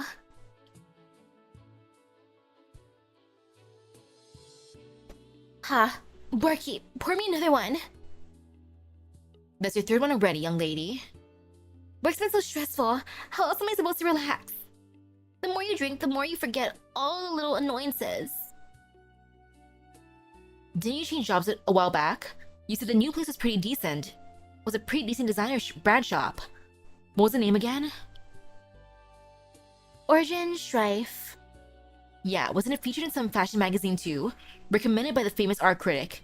Pink Katana even. It used to be a tiny hole in the wall, but suddenly exploded in popularity. My wife's been pestering me to go shopping there these last few days, but I feel like they sell the same clothes as everywhere else. Enough about that. Evening? Aren't you the customer from earlier? Thanks for taking care of the store while Zizen's been busy with the fashion show. Are you a friend of hers?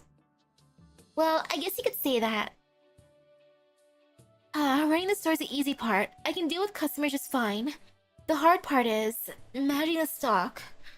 There have been more customers these days, and there's no space for all the new goods in the old warehouse. So Miss Season took a loan to rent a new warehouse and wants everything moved over. Isn't the old one filled with all her pet projects? Must be a pain to move them. Yeah, she left it so messy when she was handling it. It's a pain to sort out because she just stacked everything into a big pile. I mean, I even found a bed and some toiletries in there. Oh yeah, I spent a few nights crashing there. Huh? When I ran into some trouble and didn't want anyone finding out, I borrowed her place for a few days. It's ancient history now, don't worry about it. It took me a few days of hard work to smooth the new products out. Now all that's left is her old stuff. I took a look at them. They're pretty good. More stylish than the current stuff. I don't get why she decided to change her style. Hick. Enough thinking. Hick. I just need to put in some elbow grease. You seem kind of drunk. Maybe you should call it a night. Who said I was drunk? I have a pretty good alcohol tolerance, I'll have you know. Just watch me. Barkeep, pour me another one. Oh, sorry for underestimating you. Guess I'll have to keep you company then. Unfortunately, I'm allergic to alcohol, so I'll stick to orange juice. Who cares? Just drink. Tisk tisk, she's definitely smashed if she bought that excuse. To your new life and to Origin Strife. To Origin Strife. Ah, this is great. Only, I'm feeling a bit dizzy. Hehe. I'll let you in on a little secret. Zizen can be pretty careless. She used to keep the key on the top of the door panel at the old warehouse, or else she'd lose it. Take care of her for me, alright? Haha, you know it. But she's changed things up, and now it's under the rock by the door. Wow. But don't worry, just leave it to me. Thanks. I knew I could count on you. Utage is terrifying. Yawn. Alright, that should take care of all the prep work, more or less. Now I'm excited for tomorrow's show. She feels beads of sweat condensing on her palm, and curls her fingers as she puts her hand in her pocket. She feels a cold metal as she removes it from her jacket. A Wild Jungle Series Bird and Beast pendant lies quietly in the palm of her hand. Now this is cute.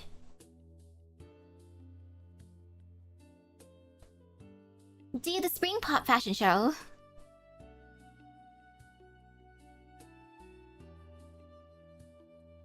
No, you're too kind. I'm not talented at all. I'm just unfortunate enough to be taught by some amazing people. I didn't plan any sort of surprise, really. I have so much more to learn from you all. Sorry, please excuse me for a moment. I need to check on the show plan again. Things are going so smoothly thanks to that guy. The clothes are a bit annoying, but at least it's over and done with. Next up, accessories. They should be keeping them around here, right? Target spotted. Huh? Along with 2 security guards. Did you hear something from above just now? Nope. Was I just hearing things? It can't be. Why did you just hit my head? What? Why would I do that? The model's about to change your outfit, so hurry up and move the stuff. Don't play dumb with me. What's that in your hand? My hand? Huh? Where'd this hammer come from? Man, you really...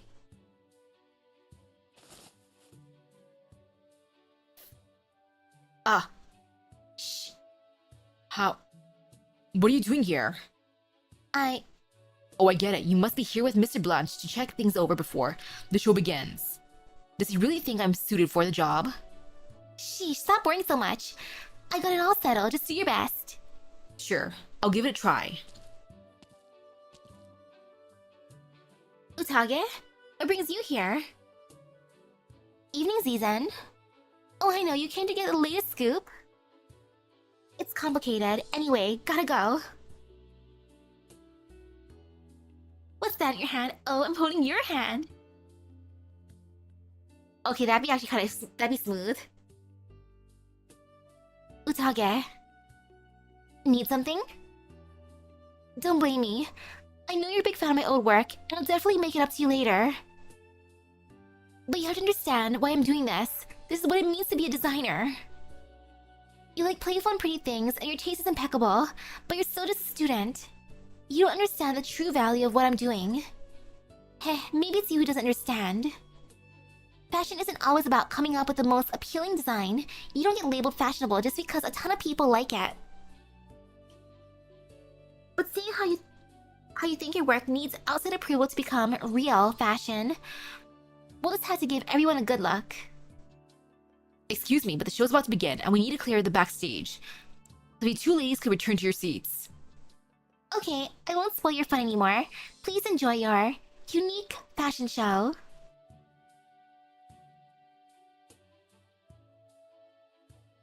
Monsieur, I believe you're up first in the in the emerging designers category. I am. Today's gonna be so eye-opening for those old-timers right from the start. Swirling a wine glass, Utage. Monsieur Zizen. I'm over here. What's the matter? I need to confirm something with you. Calm down, what is it? When I was backstage, I noticed that your showcase items didn't match the list you submitted beforehand. Someone claiming to be your assistant said that you decided on a last-minute change for better reception. How is that possible? I told the head stylist about the draping issue with the top pieces earlier. How would he not notice? The head stylist and I saw you talking to the person in question backstage earlier, so it didn't seem too suspicious. Could it be Utage? The head stylist thought anyone already inside the event couldn't possibly be suspicious, and that every designer would be at the reception, so it was perfectly natural to send an assistant to carry out your changes. But I was still a little uneasy, so I came over to confirm. Stop the show. Stop it now. Let me go backstage. I'm afraid it's too late now. Well, ladies and gentlemen, good evening to you all. A warm welcome to everyone gathered here on this beautiful night to participate in our spring pop fashion show. Without further ado, I will now hand the opening over to our emerging designers. These young artisans are the future of design, and their works will surely shine brightly on stage. First up are the brand new creations of Miss Yezizen.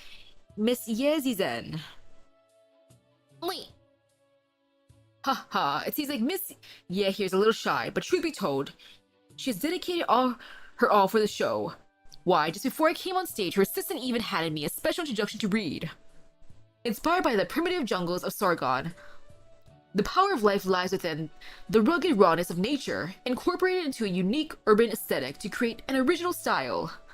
Please enjoy this newest release from the Wild Jungle series. The brilliant lights seem to drip down onto the rough and wild patterns, like gold seeping from the remote wilderness into modern civilization.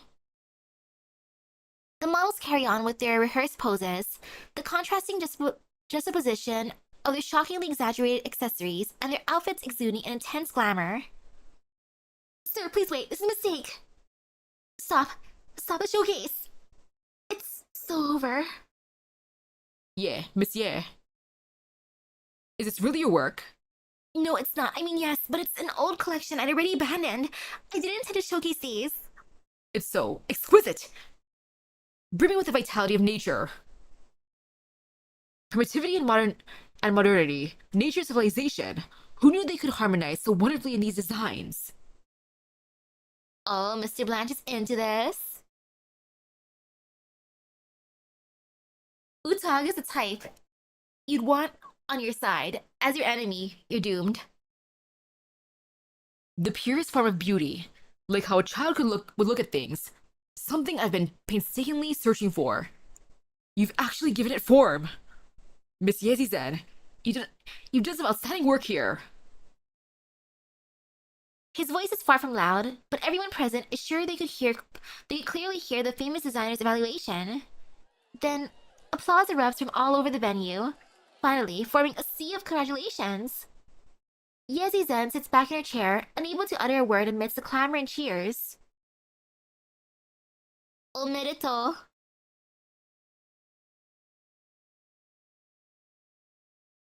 Utage, So here's where you were. I've been looking for ya. Evening. Whoa, got your nails done again? Isn't it pretty? I went with a darker look this time. Aw, almost forgot I was looking for ya. You know that Wild Jungle series that's been all the rage in London these days? Oh yeah? What, you don't? It got real popular after some show. And now we got brands everywhere in Lungmen making clothes and accessories in that fashion. So I wanted to ask your opinion, seeing how you're the famous pink katana and all. Hey. The pen you got on. It's from that Wild Jungle series, right? Yep. How'd I put it? The line is an interesting concept, but the designer herself is a little boring. Basically, I'd only recommend buying 1 or 2 pieces from the collection. But the sudden rise in popularity, tisk tisk, maybe just a coincidence? Phew. I can relax now that I've gotten a positive review from ya. Right. I hear the shop behind this line is offering a sale recently, 20% off. Interested? Is that so? Then... time for another shopping trip. Ah yes, a good old 20% off.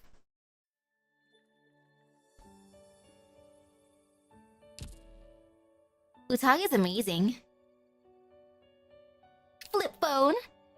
Oh, look how cute it is. All those tokens. And the little accessories. Flip phone.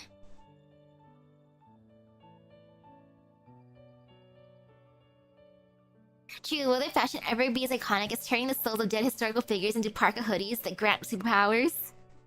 And then have little wraps when you put them on? Like, wow.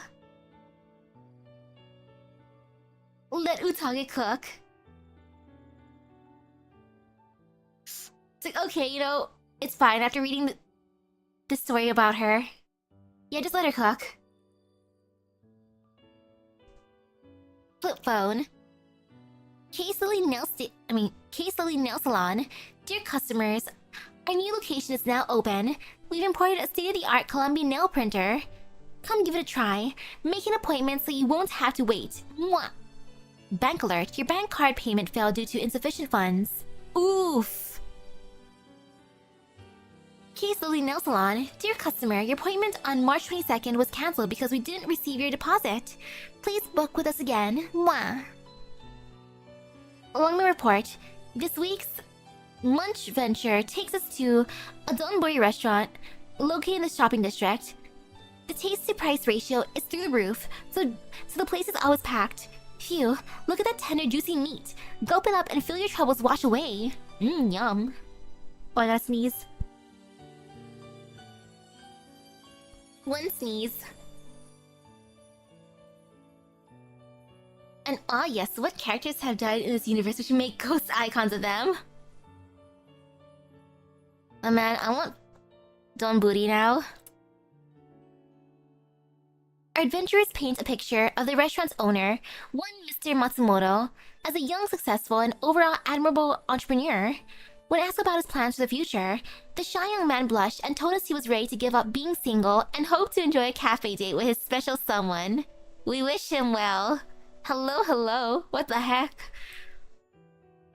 Large hot coffee. Autumn is coming. Enjoy a cup of coffee with it.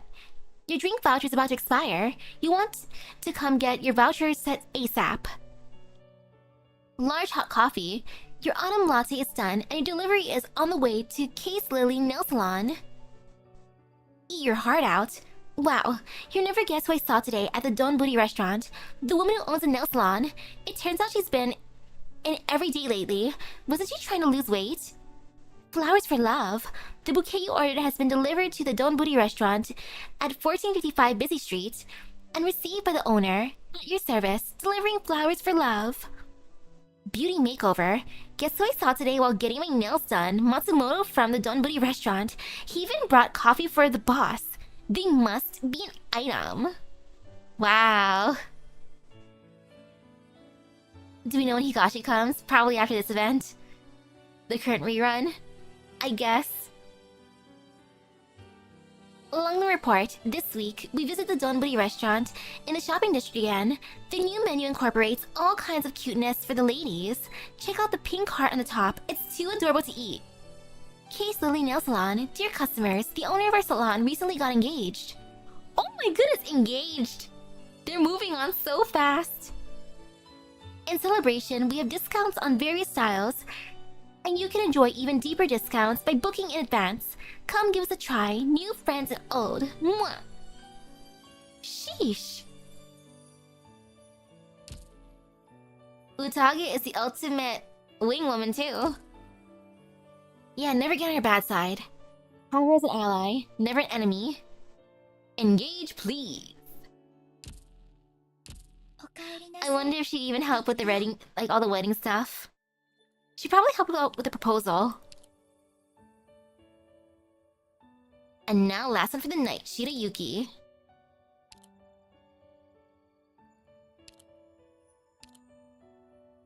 Bio. Basic info. Codename Shirayuki. Gender female. Combat experience 3 years. Place of birth Higashi. Date of birth July 20. Race a natty. Height 154 centimeters. Infection status confirmed not infected by medical examination. Physical exam, physical strength standard, mobility excellent, physical resilience normal, tactical acumen normal, combat skill standard, Origini Mars simulation normal. Profile, formerly the personal bodyguard of Lady Fumizuki, wife of Lungman's chief Wei Yanwu, Shirayuki was sent to Rhodes Island to serve the doctor in the same role. After the Lungman Guard Department partnered with the company, she uses large shurikens as her weapons of choice, and is well versed in covert ops and intelligence gathering. She protects the doctor from behind the scenes. She's going to be the minister at the wedding and the limo driver to the honeymoon suite. I could see Utage doing that. She's terrifying enough. I mean, supportive enough. Clinical analysis. Imaging tests reveal clear normal outlines of internal organs, and no abnormal shadows have been detected. Originium granules have not been detected in the circulatory system, and there's no sign of infection. At this time, this operator is believed to be non-infected. Cell originium assimilation, 0%. Operator Shirayuki shows no signs or showed no symptoms of neuropathy. Blood originium crystal density, 0.12. Operator Shirayuki rarely comes into contact with originium. Archive File 1. A reserved ninja who is incredibly succinct with her words, never using two when just one would do. You never know where she might be until she is needed by the doctor, and she appears with unerring, possibly even eerie dependability. Her hobby is apparently watching the snow from the coast, but it is not known if her presence is for the coast, the snow, or a necessary combination of the two. Archive File 2. Large shurikens are Shirayuki's weapon of choice. There are many shapes and sizes of shurikens, but no matter the type, throwing weapons are always difficult to wield effectively. Undoubtedly, Shirayuki is an expert at using them, exhibiting accuracy and lethality that most normal people would find impossible given the unwieldiness of these weapons. Archive File 3. The ninja is commonly held as one of the national symbols of the Far East. These mysterious assassins can allegedly walk on walls, burrow underground, and kill from impossible angles. They're said to value loyalty above all else. A ninja, upon pledging fealty, will serve his lord unwaveringly. And that is exactly what Dr. Kelsey is having an issue with. Shirayuki's loyalty lies with Madame Fumizuki, not the good doctor at Rhodes Island.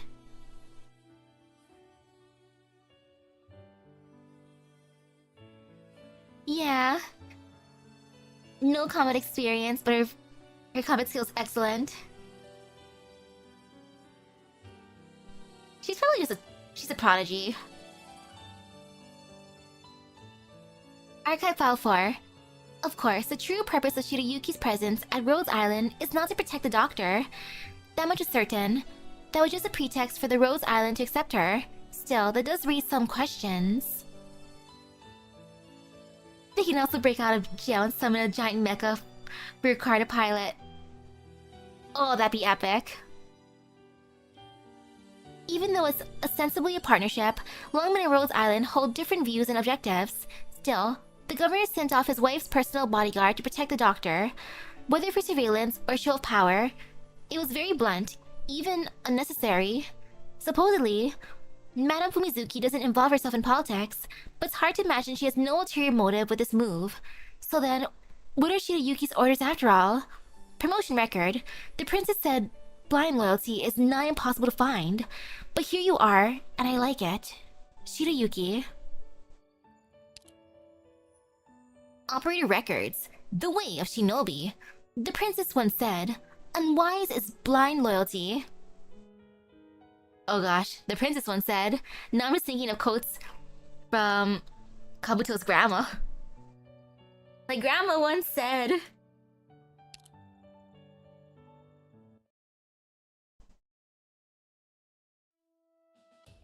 Hey, Fumizuki. Yuki-chan. Here. I've informed Yanwu. Now I've arranged for you to enter a pharmaceutical company called Rhodes Island as an operator. Rhodes Island? Yes, you've likely already heard of it. Only that the Miss has deep ties with them. Does the princess want me to protect the Miss? That has been part of my intent, after all. This is an infected organization. However, I believe Huichie should be able to handle things herself. Infected. Does the princess consider them reliable? Yes, be assured. I met their leader before. She's quite a good girl. And I've looked into things a little. I feel the company itself is good too, so I feel this is a good opportunity. Opportunity? Yes, you followed me since childhood. Even now in Longmen, you haven't once left my side. It is my mission. But you also ought to see the sights outside. I only know what sights the princess sees. This is an order, Yuki-chan. Understood. I'm Shirayuki. Princess Fumizuki told me to assist Madame Chen and follow all your orders. Hello! Welcome! Hello, hello!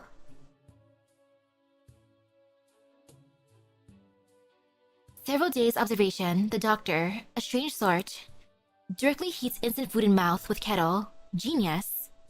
She noticed that. Beholds true requisite ability in command of people and handling of sundry affairs. Further, Rhodes Island, more than meets the eye. Surface level, a pharmaceutical company. In reality, close to a military organization, with fair strength. No surprise Lord Wei would cooperate with his company. The princess spoke of it not forth, but as Miss Chen is here, I am presumably willed to investigate this organization and protect the Miss in full. Hello, hello. Doctor aside, 2 others are leaders here. Amiya, I have met. In the princess's words, a very kindly person. But she has proven a leader, exceptionally must reside. Cannot be taken lightly. The other, a Kelsey, not yet met. From others' conversation, the true core figure of this company. Further investigation, further understanding of her required. Rough structure of accessible ship interior area committed to memory. Time, 1 in the morning, I shall move out. Entered. Rhodes Island's pipeline design, adequate. Ordered systematically, omnidirectional, and correspondingly monitored. But such levels, a mere trifle. Yay! Wei Yanwu is so lucky though. Having Fumizuki on his side, humph. Most passages are connected with dormitories via toilets. Only some windows give sight of what happens within dormitories, due to planning. Fair. Wah! Gummy! I wanna eat meat! Kyobi. Abysmal sleeping posture. Phew, wonderful. That's enough training today to hit standards. It's late now, though there are no missions tomorrow. I should quickly do my skincare. And then it's Betty buys. Ah yes, Betty buys. Ever since I became an operator, I haven't been properly managing my appearance. But what can you do? Some things are necessary sacrifice. I suppose even if I don't take care, I'm handsome enough as is. What a thing to monologue. Shutter. Operator codename Midnight. Narcissist. Yet ample muscle definition.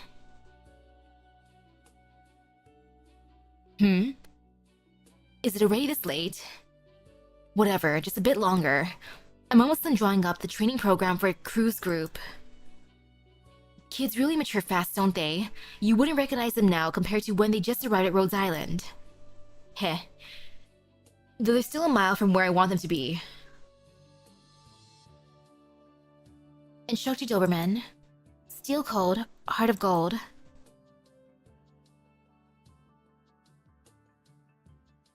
Most have already fallen asleep. Rose Island's people, by and large, seem used to life here. Just as the princess's words, a good place. Ahead leaves the dormitory area. Tread carefully. Ooh. Natalia, should we be calling you Rosa now? About time you call it. Phew, you go to bed first. I'll do a little more training by myself. Fine. You've got me for a while longer. I let you live. Think how bad I'd look if you just went and been on the battlefield. If I could trouble you then. 2 students from Ursus, seemingly refugees admitted prior. Chernobog, a tragedy. I wish you good luck. That...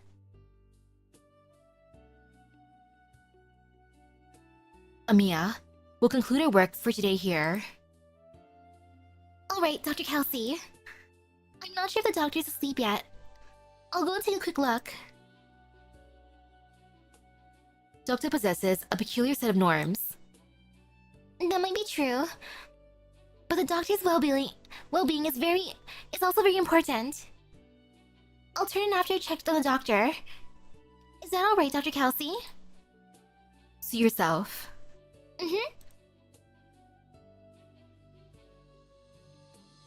So this should be Dr. Kelsey.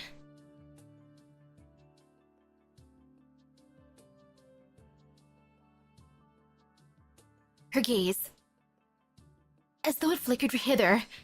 Have I been found?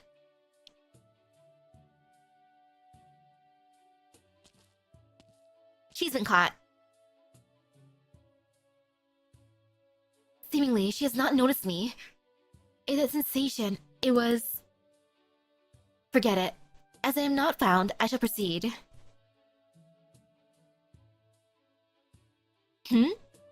Ahead, an impression of great noise, surmising from direction, likely the engineering department.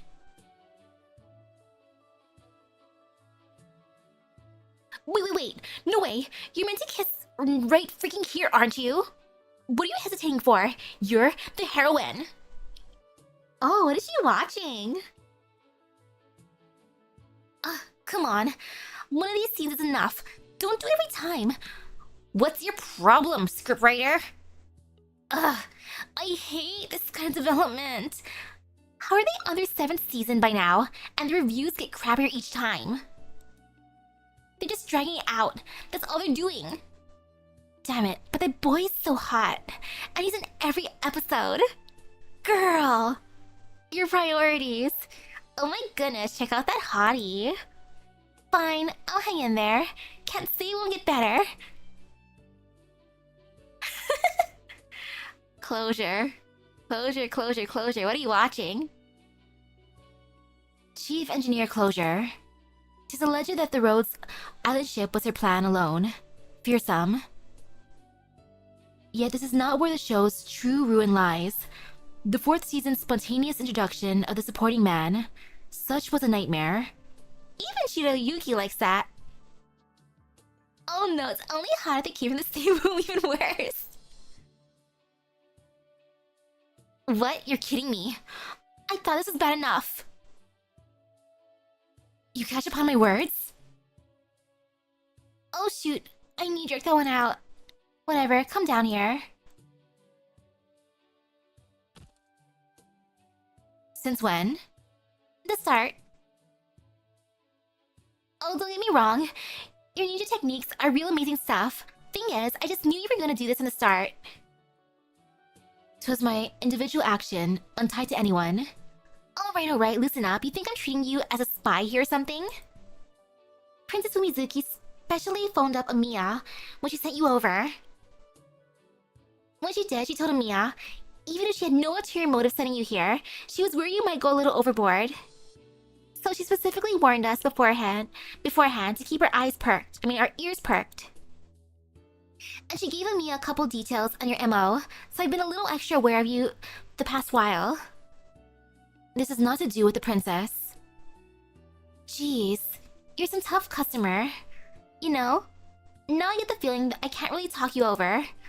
But if we actually treated you like a spy, wouldn't Kelsey have just dealt with you back there? Basically, seeing as this is your first offense, don't you worry that anyone's gonna punish you, or that it'll reflect badly on your princess. But I don't recommend you try prowling around Rhodes Island like that again. On the one hand, you'd absolutely never get into the core. At least the pipes won't let you. But on the other hand, stooping into other people's privacy isn't super cool. And don't you get tired of doing that? I do not. I will not repeat this. And you're gonna go find some other way instead, aren't you? I make no guarantee. Wowie, do I want to let Kelsey sick you? Loyal people are such a pain in the neck, honestly. But whatever, Kelsey wanted me to tell you this instead. You may use your methods to observe Rhodes Island, but Rhodes Island is observing you too. I understand. Hey, honestly, if you're so bored at night you want to roam around, you can come watch these stories with me. You gave me the impression that you've done a little research into them. Most of Rhodes Island are all outdoorsy types, so I'm starving for any compatriots of my own. It's killing me, come on. In continuing to watch this, you will truly find no value. I may recommend some. I know not if you possess them. Alright. Lay them on me, and if I don't have them, I'll go find them for us to watch together. Very well. Oh, they're gonna become movie buddies. I like that. Clojure's gonna be like, I just need the lead actor to be hot though. He needs to be this level of hotness, please. Like, I don't mind if the plot is cringe, as long as there's a hottie to watch.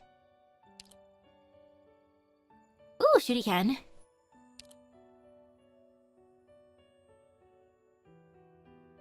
Heavy snow, a bamboo forest. An emaciated figure dives in, staggering. This is where she's concealed herself the whole way. She thinks to dig out some winter bamboo shoots to stave off her hunger. To take a few mouthfuls of snow to allay her thirst. The bamboo forest is a fine place to hide, but she's not the only one who knows that. A dozen or so shinobi are in cover here, tasked with ensuring that this girl, the last survivor to escape from the purge of her family, does not remain so. The bamboo leaves rustle, and the branches up high drift up and down in the wind. Their tips shudder, shaking free small clumps of the snow, which scatter in a slicing gust before they ever touch the ground, becoming a fine wintry mist and disappearing into the air. A few falbies on another stalk retract their necks, stuck out moments prior, and fold their wings up again, relaxing and continuing to huddle close. All is still. The bony girl lifts her head. Suddenly, a white glint. A dart at odds with her build flies from her hand, snowflakes and wind rolling alongside. This weapon has seen plenty of uses thus far. Now, it makes a clean cut yet smashes to pieces a bamboo leaf big enough to conceal someone. The struck shinobi lets out a short cry. The powdery snow explodes off the layers of leaves. A trap prepared long in advance cuts off the girl's retreat. She leaves atop a branch, before being forced back by the flash of a descending blade. Her weakness from days without food catching up to her, she loses her grip on the branch and drops like a stone. But undeterred, she loses one final arrow from her sleeve in midair. It finds itself with no target to hit, but both her and the shinobi crash to the ground at practically the same time. With a dull thud, she lifts her head, and before her is a long dress in black, brandishing the naginata right behind the shinobi. So this is where you are, girl. The girl stares blankly, not knowing how to respond. I am Fumizuki, she says, patting the girl's head. Can you use a blade? The girl comes to her senses and nods. Oh, that's how they met. That's cute. She grasps a handful of snow from the ground, stuffs it in her mouth and swallows, draws a spear tonto from Fumizuki's waist, and charges at her enemy. Within the forest, Fumizuki watches this frail girl leave, and quickly falls behind. One, then two. From the overhead to horizon laid, the shadows amidst the bamboo fall without even a chance to signal their backup.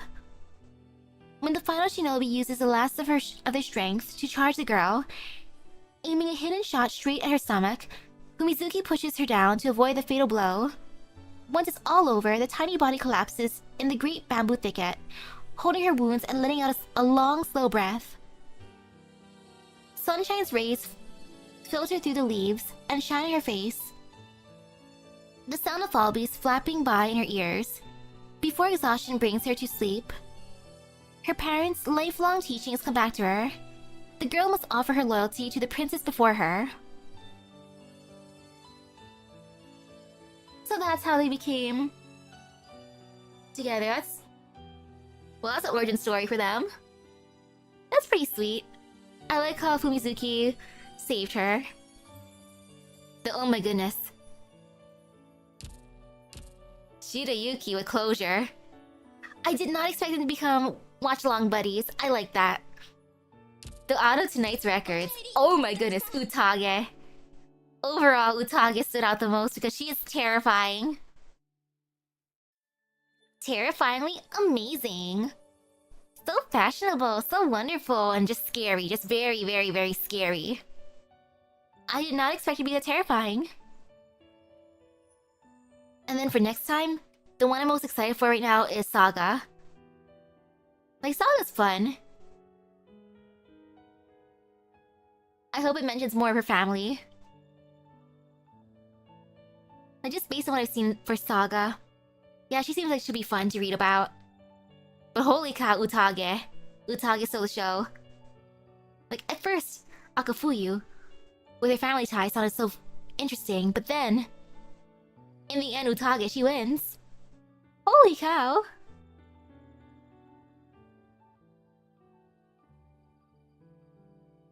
Oh man, though, I wonder how dangerous it's gonna be going to Higashi. With the mentions of all the fights. Hopefully it's not gonna be too chaotic when they go there, so it's gonna be super fashionable, yet super fighty. So I'm just imagining like a bunch of fancily dressed people with epic weapons going around. Which might not be too off. But yeah, I'm excited for the next event. I am semi-prepared. I'm just hoping that the gacha banners will be kind. Too many good banners. Way, way, way too many.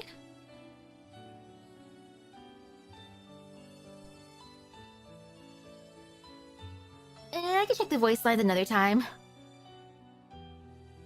I'm thinking of having some food after this, debating if I want to see if there's still the pork chops and warm them up, or if I want to make instant noodles, because now I kind of want instant noodles, just based on what Shirayuki saw of the doctor. Making instant noodles in their mouth.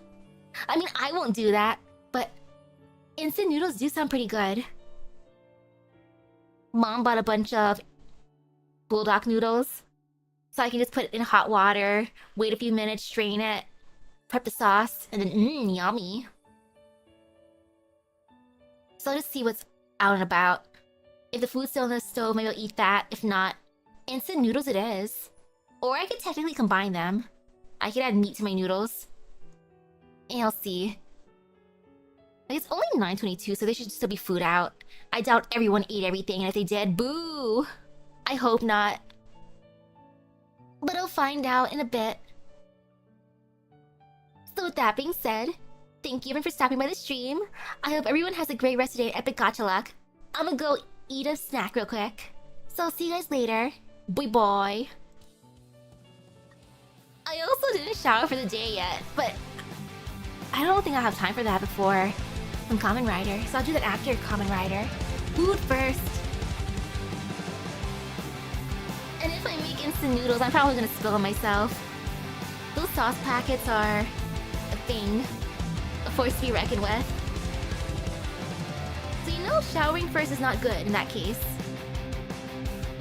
Totally not making excuses for my laziness. Ahahaha. However,